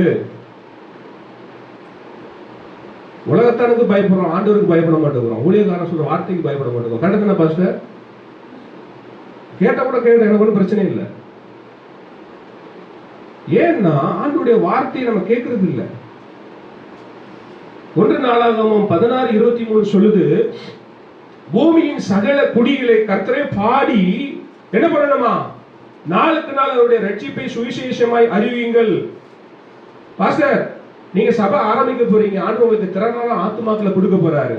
நீங்க மண்டே டு சாட்டர்டே சுவிசேஷ பணிக்கு ஒரு டீமை வச்சு பயங்கரமா நீங்க இந்த திண்டுக்கல் மாவட்டத்தை கலக்க போறீங்க. சுவிசேஷம் நீங்க அறிவிக்க போறீங்க. சமயம் வாய்த்தாலும் வாய்க்காவிட்டாலும் தைரியமாய் திருவசனத்தை பிரசங்கம் பண்ணி கழிந்து கொண்டு புத்தி சொல்லு என்று ஆண்டவர் தீமோத்தேயுவை பார்த்து சொல்லுகிறார். நீங்க சுவிசேஷத்துக்கு ஒரு நீங்க உங்க மினிஸ்ட்ரியில பல வகையான ஊழியங்களை செய்ய போறீங்க. கர்த்தர் சித்தமானால் ஆண்டவர், நீங்க ஆண்டவருக்காக ஏதாவது செய்ய வேண்டும் சொல்லும் போது அநேக கிளை சபைகளை கர்த்தர் செய்ய எழுதி கொடுப்பார். இது தேவனாலே கூடும். வீடு கட்டுகிறவர்கள் ஆகாது என்று தள்ளி நிற்கல மூளைக்கு தலைகள் ஆயிடுச்சு என்று சொல்லுகிறார். ஒருவேளை நம்மளை தூக்கி போட்டிருக்கலாம், நம்ம வார்த்தையை கேட்காதவங்க இருக்கலாம், ஆனா ஆண்டவர் அதை கேட்க செய்வார் ஒரு நாள். அது ஒரு காலம் வரும். சங்கீதம் 26:2 சொல்லுது. அதேபடி 1 நாளாகமம் 16:23 அதே தான் சொல்லுது. சங்கீதம் 96:2 அதுதான் சொல்லுது. கர்த்தரை பாடி அவருடைய நாமத்தை ஸ்தோத்தரித்து நாளுக்கு நாள் அவருடைய ரட்சிப்பை சுவிசேஷமாய் அறியுங்கள். எவ்ரிடே ஆண்டவருடைய வார்த்தையை நம்ம சொல்லணும்.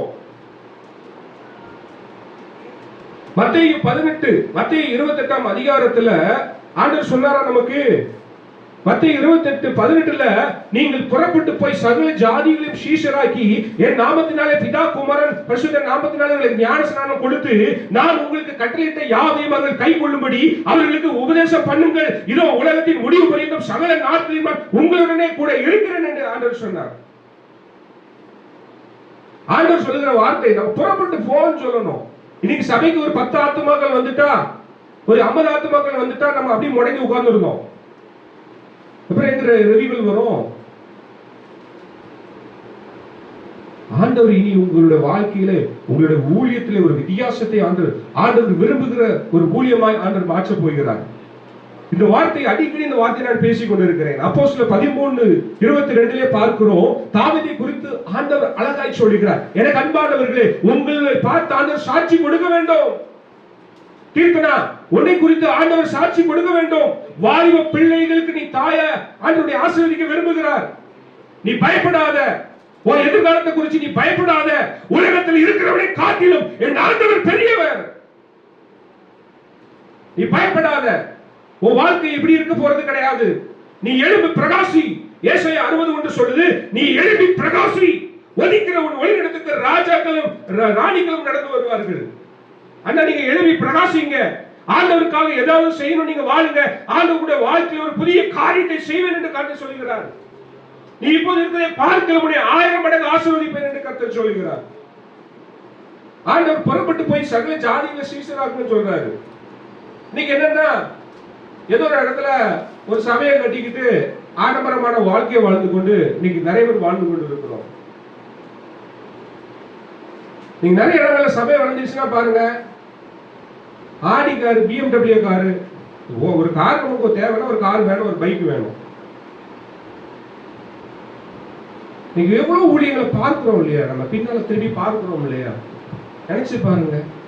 ஆண்டவர் விரும்புகிறாரா?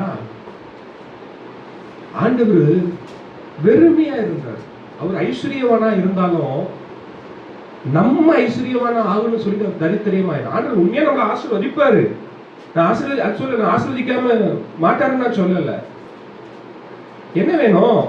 நம்ம குடியிருக்க ஒரு நல்ல வீடு, போகிறதுக்கு ஒரு காரு, ஒரு பைக்கு, சாப்பிட்றதுக்கு யார்கிட்டையும் கையெழுந்து நிற்காம அது தேவைகள் சந்திக்கப்பட்டா போதும். ஒரு நோய் நொடி இல்லாத வாழ்க்கை, அதை விட வேற என்ன வேணும்? பார்த்து கோடி கோடியா சேர்த்து வச்சு நம்ம எதையும் கொண்டு போக போறோமா? 500 கோடிக்கு சபை கட்டி கொண்டு இருக்கிறார்கள். 500 கோடிக்கு. சரிதான் நான் சொல்றது புரியுதா உங்களுக்கு? சென்னையிலே பல்லவரங்கத்தில் அந்த ஏஜி சர்ச்சி பாஸ்டர் மோகன் கட்டிட்டு இருக்கிறாங்க. நான் யோசித்து பார்த்தேன், அவருக்கு வயசு 18. அடுத்தது அவர் என்ன, அவர் போகும்போது என்ன நினைச்சு பாருங்க. அது எத்தனை சபைகளில் பிரிச்சு கொடுக்கலாம், எத்தனை சுவிசேஷங்களை தாங்கலாம். இல்ல பாஸ்டர் கட்டுதுங்க.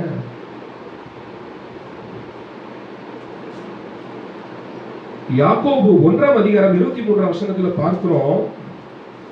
யாக்கோபு 1:22 வாசிங்க பாஸ்டர். அல்லாமலும் நீங்கள் உங்களை வஞ்சியாதபடிக்கு திருவசனத்தை கேட்கிறவர்களாய் மாத்திரமல்ல அதின்படி செய்கிறவர்களாயும் இருங்கள். வாசிங்க அடுத்த வசனம். எண்ணத்தினாலெனில் ஒருவன் திருவசனத்தை கேட்டும் அதின்படி செய்யாதவனானால் கண்ணாடியிலே தன் சுவாப முகத்தை பார்க்கிற மனுஷனுக்கு ஒப்பாய் இருக்கிறான். நம்மளே நம்ம பார்த்துக்கிட வேண்டியதான். நம்ம அப்படிதான் இருப்போம். நம்ம கண்ணாடியில போய் நின்னாலும் நம்ம அப்படியே தான் இருப்போம். எந்த மாற்றமும் இருக்காது. வாழ்க்கையில ஒரு ஆசீர்வாதம் இருக்காது. என் ஆண்டவர் நல்லா ஆசீர்வதிக்கணும். ஆண்டவரே உன் பேரை பெருமைப்படுத்துவே, நீ ஆசீர்வாதமாய் இருப்பாய்.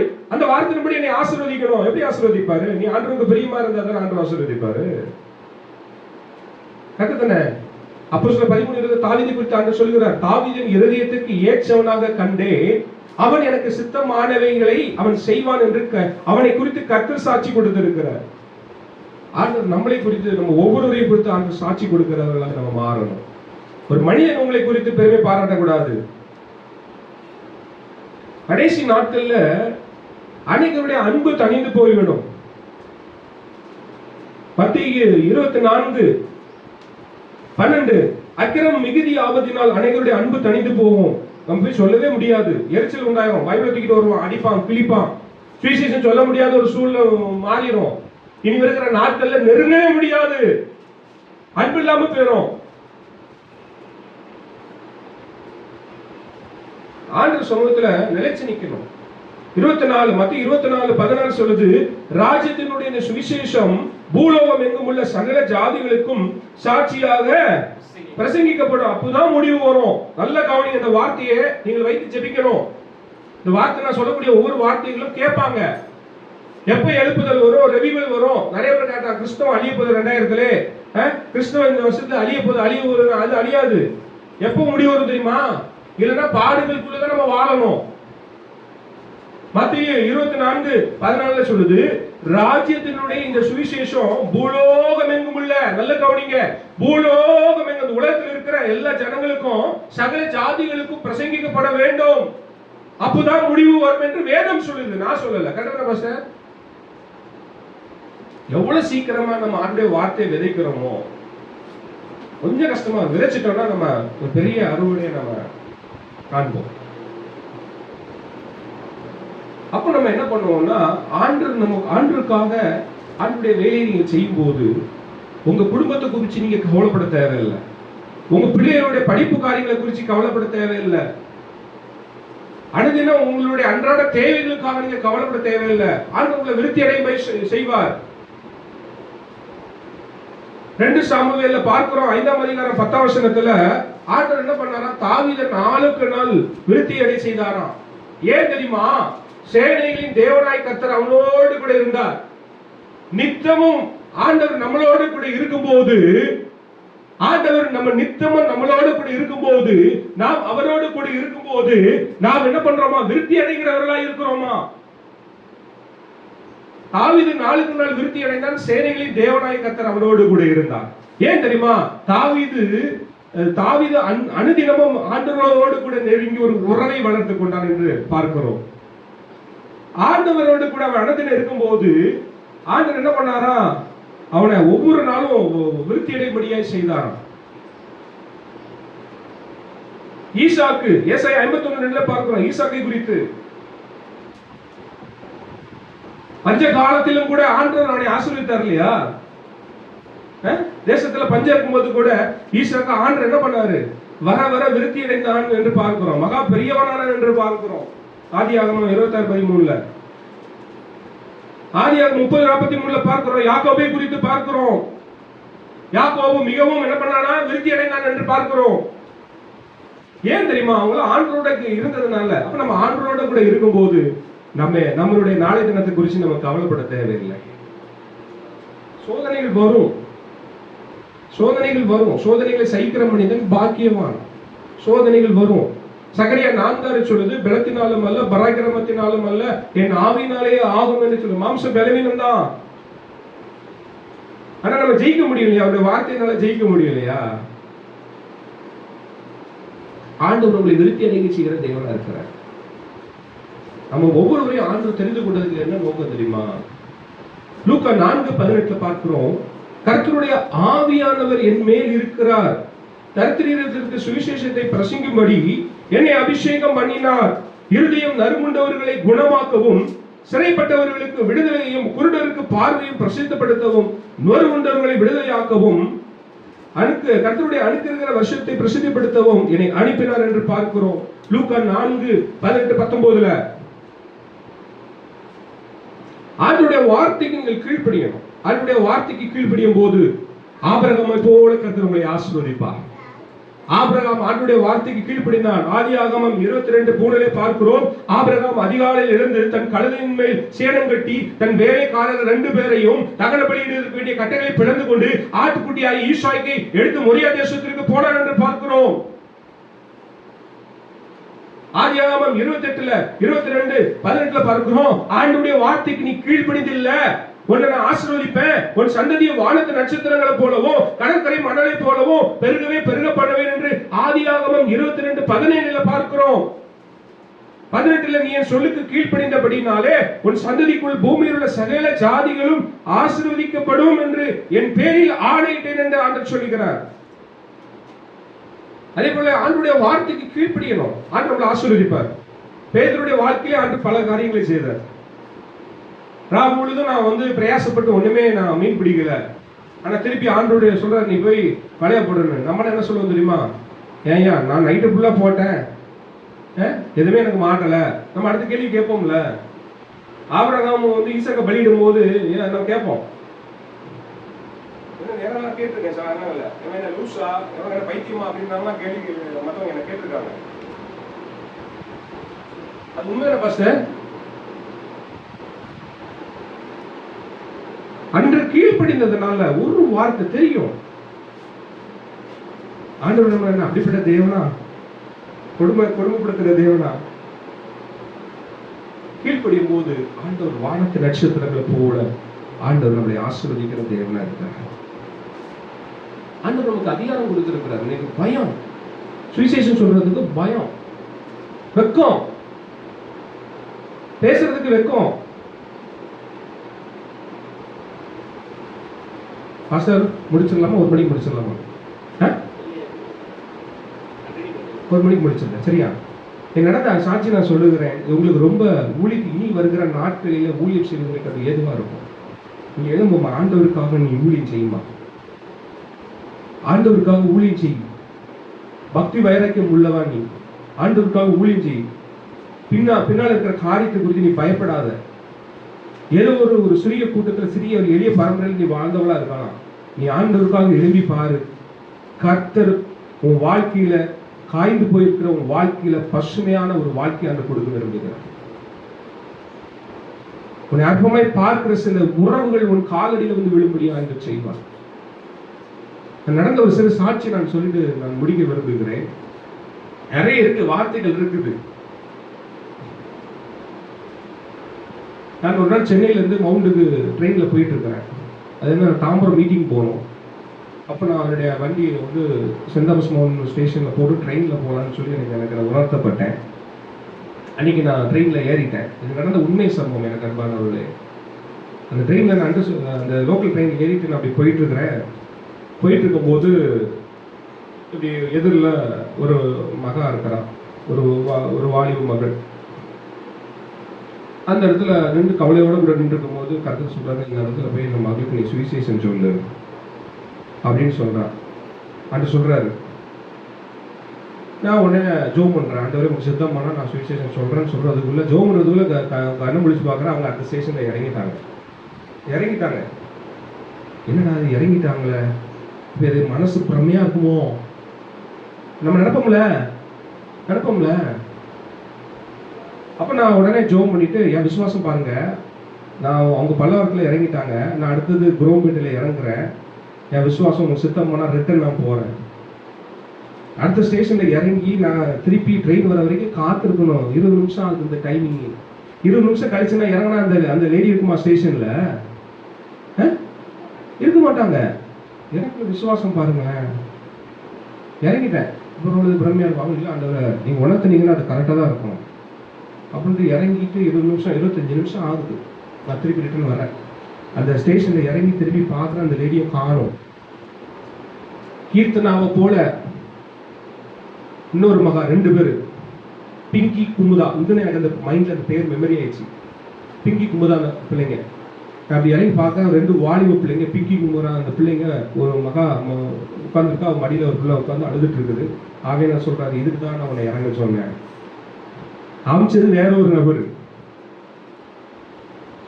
போயிட்டு நேரம் போனேன், இதுக்காக தான் நான் உன்னை இறங்க சொன்னேன். போனோம்னா நேரம் அந்த பிள்ளைங்களை பார்த்து, மேன் ப்ரோபோசஸ் காட் டிஸ்போசஸ், உன் நினைவுகள் அவருடைய நினைவுகள் அல்ல அப்படின்னு சொல்லி அந்த பொண்ணு ஒரு மாதிரி முறைச்சு பார்த்தது. கண்ணெல்லாம் சிவந்து போயிருக்குது. இவர் என்னத்தை சொல்ல வந்துட்டாரு? ஆண்டுடைய வார்த்தையை சொல்ல சொல்ல சொல்ல சொல்ல அந்த பொண்ணு தேவி அழ ஆரம்பிச்சான். என்ன ஒரு வார்த்தை சொன்னா தெரியுமா எனக்கு அன்பானவர்களே? ஒரு பையன் என்னை ரொம்ப டார்ச்சர் பண்ணுறான், எனக்கு அப்பா கிடையாது, நான் ஒரு ஹிந்து குடும்பத்திலேருந்து வந்து ஆண்டரை ஏற்றுக்கொண்டேன், ரட்சிக்கப்பட்டுட்டேன், எனக்கு அப்பா கிடையாது, நான் ஃபைனல் இயர் செங்கல்பட்டில் படிச்சதுக்கு முடிச்சுட்டேன், வேலைக்கு அடுத்தது நான் போகணும், கனவுகளோட கூட எங்கள் அம்மா இருக்கிறாங்க. ஆனால் இந்த பையன் என்னை டார்ச்சர் பண்ணுறான். நைட்டுக்குள்ளே நீ என்னை திருமணம் பண்ணலான்னா நான் சூசைட் பண்ணிடுவேன், உன் மேலே எழுதி வச்சுருவேன்னு சொல்லி மிரட்டுறான். பிசாசு எப்படிலாம் பண்ணுறான்னு பாருங்க. பெண்கள் பலவீனம் பாண்டம் என்று வேதம் சொல்கிறது. நீ நைட்டுக்குள்ள வா ஓடிடலாம் அப்படிங்கிற. அந்த பொண்ணு அப்பா கிடையாது, அவங்க கடன் வாங்கி அம்மா படிக்க வச்சிருக்கிறாங்க, என்ன பண்ணுன்னு தெரியலையேன்னு தேவ சமூகத்துல உட்கார்ந்து ஜெபம் பண்ணாலாம். ரட்சிக்கப்பட்ட பிள்ளை. ஆண்டவர் நம்மளுக்கு எவ்வளவு ஞானத்தை கொடுத்துருக்கிறாரு பார்த்தீங்களா? ஆண்டவர் என்ன கருதா தெரியுமா? அப்பா நீங்க தான் எனக்கு தெரிந்து கொண்டீங்க, எனக்கு இந்த காரியத்துல முடிவு எடுக்க தெரியல ஆண்டவரே, என்னால முடியல, அவன் பின்னால ஓடவா, என் தாயை பார்க்கவா, எனக்கு தெரியல ஆண்டவரே. என் உண்மையுள்ள தேவன் இருந்தா இப்போது இன்னைக்கு என்னிடத்துல நீங்க பேசணும், அப்படி இல்லைன்னா நான் ட்ரெயின்ல உழுது தற்கொலை பண்ண வந்த அங்கிள் அப்படின்னு சொல்லிச்சு. கர்த்தர் என்னோடு பேசினார். நான் சொன்னேன், நீ ஆண்டவருக்கு ஒப்பு கொடு, நீ போகாத, உன் தாய்க்கு கீழ்ப்படி, ஆண்டவர்கிட்ட ஒப்பு கொடுத்து தைரியமா இரு, கர்த்தர் பார்த்துக்கிடுவார். அவன் சும்மா பூச்சாண்டி காட்டுவான், மிரட்டுவான், நீ பயப்படாத, நீ எந்த தவறான முடிவு எடுக்காத, நீ உன் தாய் தகப்பனுக்கு அடங்கிரு, ஆண்டவர் ஏற்ற காலத்துல உனக்கு ஒரு நல்ல மகனை கொடுக்கும் போது நீ அப்ப லவ் பண்ணு அப்படின்னு சொன்னா. அன்பு செலுத்துற தப்பு இல்லை எனக்கு அன்பானவர்களே. திருமணத்துக்கு அப்புறம் நமக்கு ஆண்டவர் துணையை கொடுப்பார். அப்போ நீங்க அந்த கணவனையோ மனைவியோ விரும்பி பாருங்க, உங்க வாழ்க்கை ரொம்ப ஆசீர்வாதமா இருக்கும். லவ்ங்கிற மயக்கத்துல நீங்க வாலிப பிள்ளைகள் சீரழித்துக் கொண்டிருக்கிறான் சத்துரு. அன்னைக்கு சொன்ன ஒரு வார்த்தை, நீங்க இன்னைக்கு ஆண்டு என்னோட பேசணும்னா தற்கொலை பண்ண வந்தேன். ஆண்டு பேசினாரா?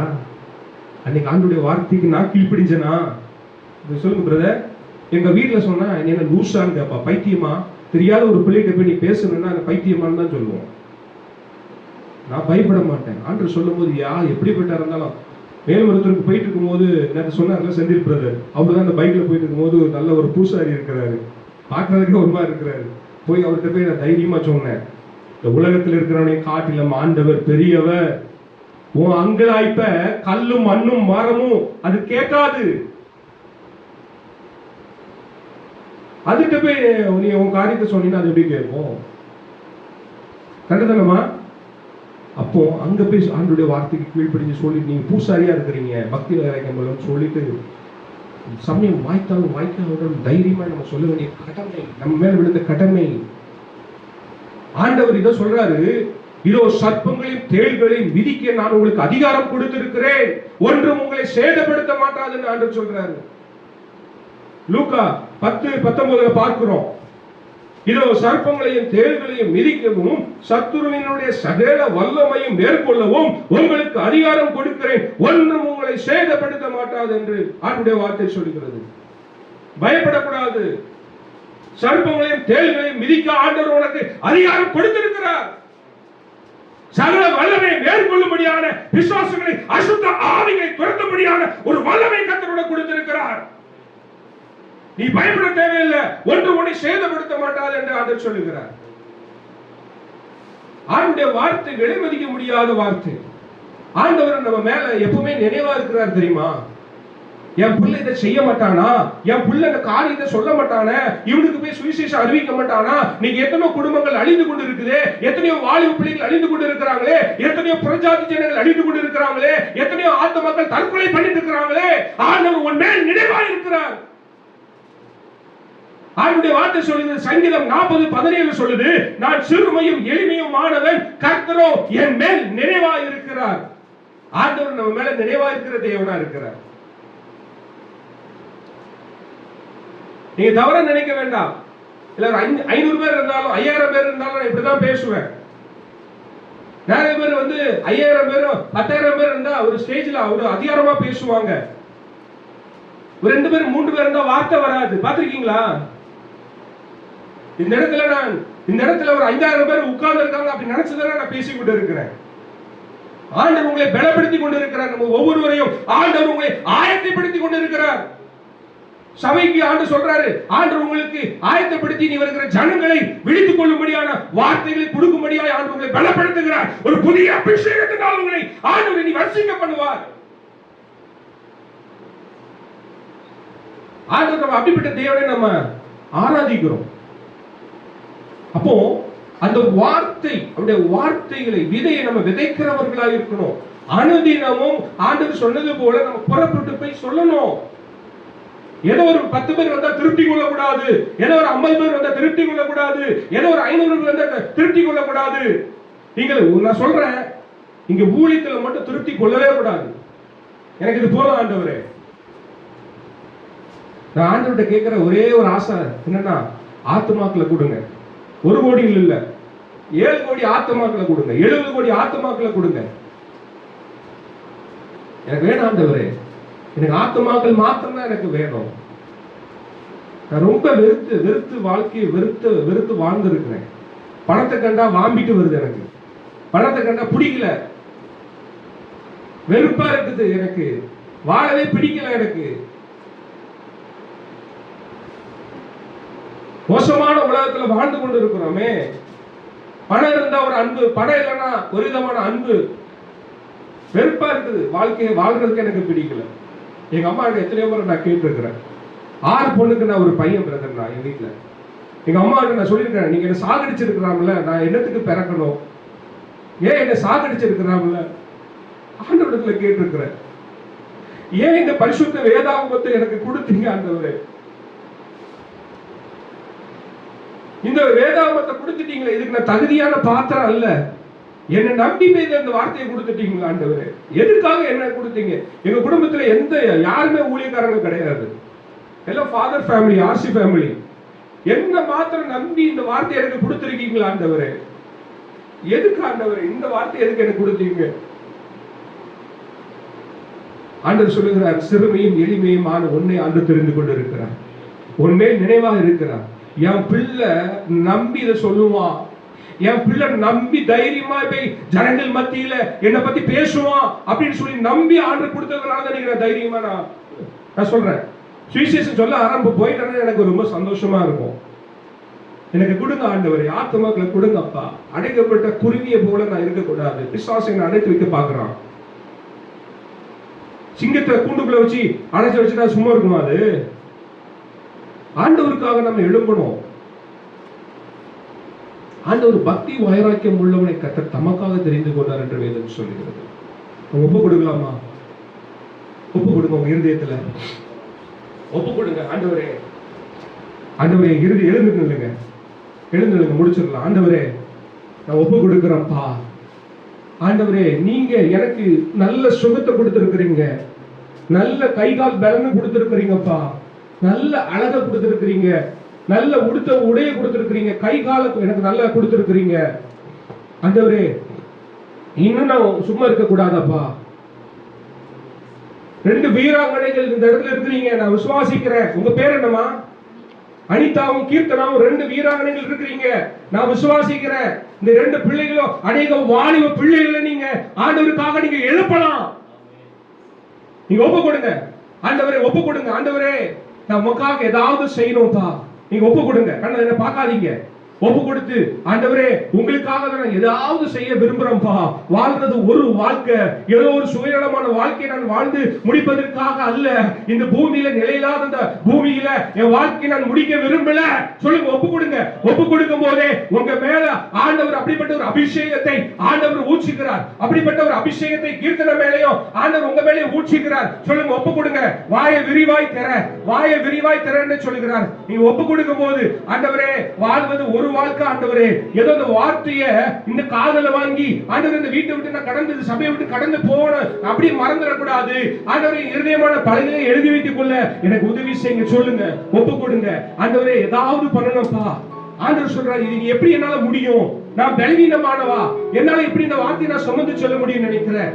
பலத்தினாலும் அல்ல, பராக்கிரமத்தினாலும் அல்ல, என் ஆவியினாலே ஆகும் என்று கர்த்தர் சொல்லுகிறார். ஒப்பு கொடு, ஒப்பு கொடு. நீ இன்னைக்கு ஒப்பு கொடுக்கலனா உனக்குரிய உக்கரார்த்த பதவியை வேற ஒருவருக்கு ஆண்டவர் கொடுத்து விடுவார். எழுந்து நீ ஆண்டவருக்கு ஒப்பு கொடு மகா, ஒப்பு கொடு மகன். நீ ஆண்டவருக்காக நீ எழுந்து ஏதாவது ஒரு வாழ்க்கை அது ஆண்டவருக்கு நீ ஒப்பு கொடுக்கும் போது கர்த்தர் உன்னை கீர்த்தியும் புகழ்ச்சியுமாக வைப்பேன் என்று கர்த்தர் சொல்கிறார். ஒப்பு கொடுங்க. ஆண்டவரே, கண்ணை மூடி பார்க்க கூடாது. சிறு பிள்ளைகளா இருந்தாலும் இந்த சிறு வயதுல இருந்து ஆண்டவருக்கு வேடிக்கை பார்க்க கூடாது. ஆண்டவரே, நான் ஒப்பு கொடுக்கிறேன்ப்பா, ஒப்பு கொடுக்கிறேன். ஆண்டவரே, நல்ல நிலத்துல விழுந்த விதையா நான் விதைக்கப்படணும். உங்களுடைய வார்த்தையை கேட்டு ஏதோ ஒரு கல்லில் விழுந்த கற்பாறையில் விழுந்த ஆண்டவரே வழியருகே விதைக்கப்பட்ட ஒரு மகளாய் இருக்க கூடாது. ஒப்பு கொடு. ஒப்பு கொடுக்கும் போது ஆண்டவர் ஒரு புதிய காரியத்தை செய்கிறார். தாகமுள்ளவன் தண்ணீரை ஊற்றுவேன், வறண்ட நிலத்தினாறுகளை ஊற்றுவேன் என்றீர். தாகமுள்ளவன் தண்ணீரை ஊற்றுவேன் என்றீர். வறண்ட நிலத்தினாறுகளை பாருங்க பாருங்க.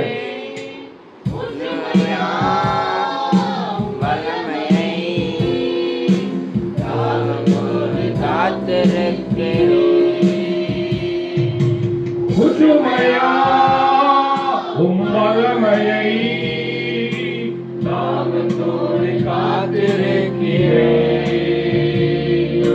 தாகத்தோடு காத்திருக்கிறேன். மாம்சமாலையாக மேலும் ஊற்ற வேண்டுமே.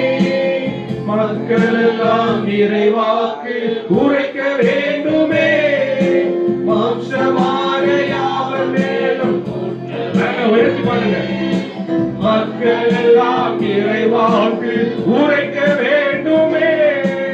ஊற்றுமையா உம் வல்லமையை தாகத்தோடு காத்திருக்கிறேன்.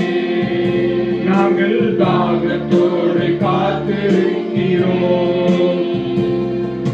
நீரோடை அருகிலுள்ள மரங்களை போல நீத்தவும் தவறாமல் பணிதர வேண்டும்.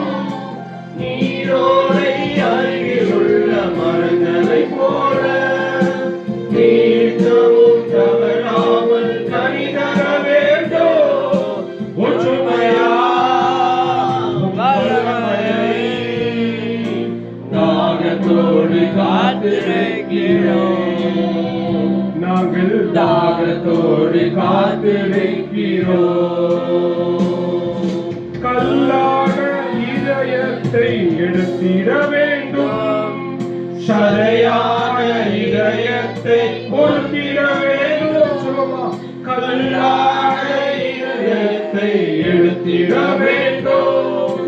சதையான இதயத்தை பொறுத்திட வேண்டும். ஒற்றுமையா ஒப்புக்கொடுங்க. தொடர்ந்து பாருங்க பிரதர். ஒப்புக்கொடுங்க. அபிஷேகம் அபிஷேகத்தை கேளுங்க. கீர்த்தனை அபிஷேகத்தை வாங்கி கண்ண மூடி ஆண்டவரே அபிஷேகப்பா, என்னை அபிஷேகிங்க. ஒரு புதிய அபிஷேகம் என் மேல ஊற்றப்படுறது சொல்லுங்க. ஊற்றுமையா உம் வல்லமையை ஊற்றுமையா உம் வல்லமையை தாகத்தோடு காத்திருக்கிறோம். சொல்லுங்க சொல்லுங்க. ஊற்றுமையா கரங்களை உயர்த்தி ஊற்றுமாண்டவரே ஊற்றுமாண்டவரே அபிஷேகத்தை ஊற்றுங்கப்பா. அபிஷேகத்துக்காக கேளு. அபிஷேகத்தினால நிலவுங்கப்பா. எல்லா நோய்கள் முறிக்கப்படுகிறது. ஒரு கட்டுகள் அறுக்கப்படுகிறது. என்னை அபிஷேகப்பா, என்னை அபிஷேக. ஒரு புதிய வரத்தினால உமக்காக வைராக்கியமாய் நான் எழும்படியான ஒரு அபிஷேகம். சாலமி உங்க மேல ஒரு அபிஷேகம் இறங்கி கொண்டிருக்கிறது. பாஸ்டர் உங்க மேல ஒரு அபிஷேகம், கிறிஸ்டியன் மேல ஒரு அபிஷேகம், பிள்ளைகள் மீது ஒரு அபிஷேகம். ஆண்டவர்கள் அபிஷேகிக்கிறார். நான் இருக்கிறேன் ஒரு அபிஷேகம், ஒரு புதிய அபிஷேகம். ஆண்டவர் அபிஷேக விரும்புகிறார். சிறு வயதிலே உடைய அபிஷேக விரும்புகிறார். வாலிபமாக ஒப்புக்கொடு, வாலிபமாக ஒப்புக்கொடு. கர்த்தருடைய அபிஷேக விரும்புகிறார். நீ எழுந்து பிரகாசி. ஒளி உன்னிடத்தில் வந்தது. ஒப்புக்கொடு ஒப்புக்கொடு. நாங்கள் தாகத்தோடு காத்திருக்கிறோம். எங்களை அதிகமாய் நேசிக்கிற எங்களின் பரலோக பிதாவே, இந்த அருமையான அந்த ஆசீர்வதிக்கப்பட்ட நல்ல வேலைக்காக நன்றி. ஆண்டவருடைய பிள்ளைகளை மனதார ஆசீர்வதிக்கிறோம்ப்பா. தாகம் உள்ளவன் மேல் தண்ணீரை ஊற்றுவேன் என்று சொல்லிருக்கிறீங்க. உங்களுடைய பிள்ளைகள் தாகத்தோடு கடந்து செல்லட்டும். இனி வருகிற நாட்களில் பிள்ளைகள் ஆண்டவரை உடைய வார்த்தையை சுமந்து செல்கிறவர்களாக நல்ல நிலத்தில் விழுந்த விதையாக ஆண்டவரே பொறுமையோடு கூட பலன் கொடுக்கட்டும் அப்பா. காலங்கள் உடைய கரத்தில் இருக்கிறது. நாட்கள் நெய்கிறவன் நாடாவில் தீவிரமாய் ஓடிக்கொண்டிருக்கிறார். நீர் அழுது கொண்டிருக்கிறீரப்பா. என்னுடைய வேலைக்காக நான் யாரை அனுப்புவேன்? என்னுடைய மன விருப்பத்தை யார் நிறைவேற்றுவார்? இன்னைக்கு ஊழியர்கள் எப்படியோ போய் கொண்டிருக்கிறது. இன்னைக்கு சபைகள் எப்படியோ போய் கொண்டிருக்கிறது. விசுவாசிகளுடைய நிலைமை எப்படியோ கொண்டிருக்கிறது. உபதேசத்தை செழிப்பினுடைய வார்த்தையை பிரசங்கித்துக் கொண்டு இருக்கிற இந்த சூழ்நிலையிலே உம்முடைய வார்த்தையை பிடித்துக் கொண்டு மோசேயை போல திறப்பில் நிற்பதற்கு ஒருவனையும் காணும் என்று சொன்னீங்களப்பா. உம்முடைய வார்த்தையை பிடித்துக் கொண்டு கடந்து செல்லட்டும் ஆண்டவரே. உம்முடைய வார்த்தையை எடுத்துக்கொண்டு போய் ஆண்டவரே அநேக ஜனங்களுக்கு உம்முடைய வார்த்தையை பிட்டுக் கொடுக்கிற பிள்ளைகளாய் கர்த்தர் மாற்றுவீராக. இனி இந்த இடம் இனி வருகிற நாட்களிலே ஆண்டவரே சபையிலே அனுதினம் ஆத்துமாக்கள் சேர்க்கப்படட்டும் ஆண்டவரே. மனதார நான் ஆசீர்வதிக்கிறேன். பாஸ்டர் ஏனோக்கு கிறிஸ்டியனுடைய குடும்பத்தை நான் ஆசீர்வதிக்கிறேன். இந்த சபையை நான் ஆசீர்வதிக்கிறேன். ஆண்டவரே கீபோர்டு வாசிக்கிற சகோதரனை ஆசீர்வதிக்கிறேன். ஆண்டவரே அநேகருக்கு ஆசீர்வாதமாய் 1000 லட்சங்களுக்கு ஆசீர்வாதமாய் கர்த்தர் இந்த பிள்ளைகளை வைக்க போவதற்காக வந்து நன்றி செலுத்துகிறேன். உம்முடைய வார்த்தைக்காக ஸ்தோத்திரம். நான் அடியின் பிரயோஜனம் உள்ள ஊழியன். உம்முடைய வார்த்தை கடமை மாத்திரம் நான் செய்தேனப்பா. இது நிமித்தமாக இங்கே பெருகவும் நான் சிறுகவும் என்னை தாழ்த்தி ஒப்புக் கொடுக்கிறேன். இயேசுவின் நாமத்தில் பிதாவே, ஆமென். நாம மகிமைப்படும்படியா நான் கரங்களை தட்டி தன்னுடைய நாமத்தை மகிமைப்படுத்தலாமா? ஸ்தோத்திரம், ஸ்தோத்திரம், ஸ்தோத்திரம், ஸ்தோத்திரம், ஸ்தோத்திரம். இந்த நாளிலும் தேவன் நம்ம மத்தியிலே பெரிய காரியங்களை செய்திருக்கிறார். விசேஷமாக நம்ம பாஸ்டர் நம்ம மத்தியிலே கொண்டு வந்து தேவன் கொடுக்க வேண்டிய வார்த்தைகள் மத்தியிலே கொடுத்திருக்கிறார். சாட்சிகள் எல்லாம் நம்முடைய இருதயங்களை உயிர்ப்பிக்கிறதாய் மாறட்டும். தேவனுக்கென்று நாம் வாழ்கிற இந்த வாழ்க்கை தேவனுக்கென்று பிரயோஜனப்படுகிறதாய் மாறட்டும். கண்களை மூடி நம்ம பாஸ்டருக்காக ஊழியர்களுக்காக ஜெபிக்க போகிறோம். கர்த்தர் இன்னும் அவரை அதிக வல்லமையாய் பயன்படுத்தணும். இந்த கடைசி நாட்கள் காலம் கொஞ்சமாய் இருக்கிறதுனால பிசாசு தீவிரமாய் செயல்படுகிறான் என்று வேதம் சொல்கிறது. இயேசுவின் நாமத்தை அறிந்து கொண்ட நாம் தேவ சமூகத்தில் தாழ்த்தி ஒப்பு கொடுத்து ஜெபிக்கும் பொழுது அவன் தீவிரமாய் செயல்படுவதை காட்டிலும் தேவன் நம்மை தீவிரமாய் செயல்பட வைப்பார். அவருக்கென்று அனுதினமும் ஆத்துமாக்களை சபையிலே சேர்த்துக் கொள்ள ஆண்டவர் நம் மூலமாக தேவன் அற்புதங்களை செய்வார். கண்களை மூடி அவருக்காக ஜெபிக்கலாம். பாஸ்டரை தேவன் இன்னும் அதிகமாய் பயன்படுத்தும்படியாய் அவருடைய ஊழிய வாழ்க்கை, ஊழிய காரியங்கள், ஊழிய பயணங்கள், குடும்பத்தின் தேவைகள், ஊழியத்தின் தேவைகள் எல்லாமே தேவன் நேர்த்தியாய் நடத்தணும். இந்த ஊழியத்திற்கு தேவையான அனைத்து தேவைகளையும் தேவன் சந்திக்கணும். பாஸ்டருக்கு நல்ல உடல்நல சுகத்தை தேவன் தரணும். இன்னும் அநேக சபைகள் உயிர்ப்பிக்கும்படியே அநேக சுவிசேஷ ஊழியங்களுக்காக அழிந்து கொண்டு ஆத்துமாக்களுக்காக திறப்பிலே நிற்கத்தக்கதான சீஷர்களை உருவாக்கும்படியாக கர்த்தர் அவரை எடுத்து பயன்படுத்தும்படியாக கர்த்தர் சமூகத்துக்கு ஜெபிக்கலாமா? ஸ்தோத்திரம் ஆண்டவரே, நன்றி செலுத்துகிறோம் அப்பா. எங்க மத்தியிலே நீ கொண்டு வந்திருக்கிற நம்முடைய ஊழியருக்காக நன்றி செலுத்துகிறோம். தேவனிங்களோடு இடைப்பட்ட காரியங்களுக்காக ஸ்தோத்திரம். அவருடைய ஊழிய காரியங்களை சமூகத்தில் ஒப்பு கொடுக்கிறோம் அப்பா. அழைத்த அழைப்பிலே ஆண்டவரே அவர் இன்னும் அதிகமாய் பிரயாசத்தோடு ஓட தேவன் அவருடைய இதயத்தின் எதிர்பார்ப்புகளால் நிறைவேற்ற ஊழியத்தின் தேவைகள், குடும்பத்தின் தேவைகள் எல்லாவற்றையும் தேவன் சந்திக்கும்படியாக உடைய நாமத்தினாலே ஒப்பு கொடுத்து நாங்கள் ஜெபிக்கிறோம். சபையாய் அவரை ஆசீர்வதித்து ஜெபிக்கிறோம். கர்த்தர் ஆசீர்வதிப்பீராக. இன்னும் அநேக ஆயிரங்களுக்கு பயன்படுகிற பாத்திரங்களாய் தேவன் இந்த நாட்களில் எழுப்பும்படியாக வருகையிலே அவர் கர்த்தாவை தீர்மானித்தபடி அவர் விரும்பினதுபடி 1 கோடி ஆத்துமாக்களோடு மண்டையிலே வந்து சேர்வதற்கு உங்களை சந்திப்பதற்கு தேவன் உங்களை ஆயத்தப்படுத்தும்படியாய், தகுதிப்படுத்தும்படியாய், பலப்படுத்தும்படியாய் ஜெபிக்கிறோம் அப்பா. அன்பின் கரங்களில் ஒப்பு கொடுக்கிறோம் ஆண்டவரே. அதே போல ஆண்டவரே வந்திருக்கிற ஒவ்வொருவருக்காக நாங்கள் ஜெபிக்கிறோம். ஒவ்வொரு குடும்பங்களையும் தேவன் ஆசீர்வதிங்க ஆண்டவரே. இந்த நாளை வர தவறின குடும்பங்களுக்காய் ஸ்தோத்திரம். வருவேன் என்று சொல்லி வர முடியாமல் தடையாய் இருக்கிற குடும்பங்களுக்காய் ஸ்தோத்திரம். அந்த குடும்பங்களை தேவன் வரும் வாரங்களில் அழைத்து வரும்படியாய், எங்களுக்கு நல்ல ஒரு விஸ்தாரமான ஒரு இடத்தை தேவன் தரும்படியாய், தேவன் ராஜ்யத்தை இன்னும் வல்லமையாய் கர்த்தருடைய பலத்தினால் கர்த்தாவை கட்டி எழுப்ப உதவி செய்யும்படியாய் ஜெபிக்கிறோம் ஆண்டவரே. அன்பின் கரங்களில் ஒப்பு கொடுக்கிறோம். பிதா, குமாரன், பரிசுத்த ஆவியினாலே கர்த்தாவே எங்கள் சபையை நாங்கள் ஆசீர்வதித்து ஜெபிக்கிறோம். கர்த்தர் ஆசீர்வதிப்பீராக. இயேசுவின் நாமத்தினால் நாங்கள் ஜெபிக்கிறோம். ஜீவனுள்ள நல்ல பிதாவே, ஆமென். இயேசு கிறிஸ்துவின் கிருபையும் பிதாவாகிய தேவனுடைய அன்பும் பரிசுத்த ஆவியின் அன்னுடைய ஐக்கியமும் நம்மோடும் விசேஷமாக மத்தியிலே வந்திருக்கிற பாஸ்டரோடும் குடும்பத்தோடும் ஊழியங்களோடும் நம்முடைய ஊழியர்களோடும் என்றும் இருந்து கர்த்தர் நடத்துவாராக. ஆமென். அல்லேலூயா, அல்லேலூயா, அல்லேலூயா. சேர்ந்து சொல்லலாமா? என் ஆத்துமாவே கர்த்தரை ஸ்தோத்திரி, என் உள்ளமே பரிசுத்த நாமத்தை ஸ்தோத்திரி. என் ஆத்துமாவே கர்த்தரை ஸ்தோத்திரி, அவர் செய்த சகல உபகாரங்களை மறவாதே. ஆமென். அல்லேலூயா, ஆமென். தேவனுக்கே மகிமை உண்டாவதாக. கர்த்தர் தாமே நம்மை ஆசீர்வதிப்பாராக. ஸ்தோத்திரம்.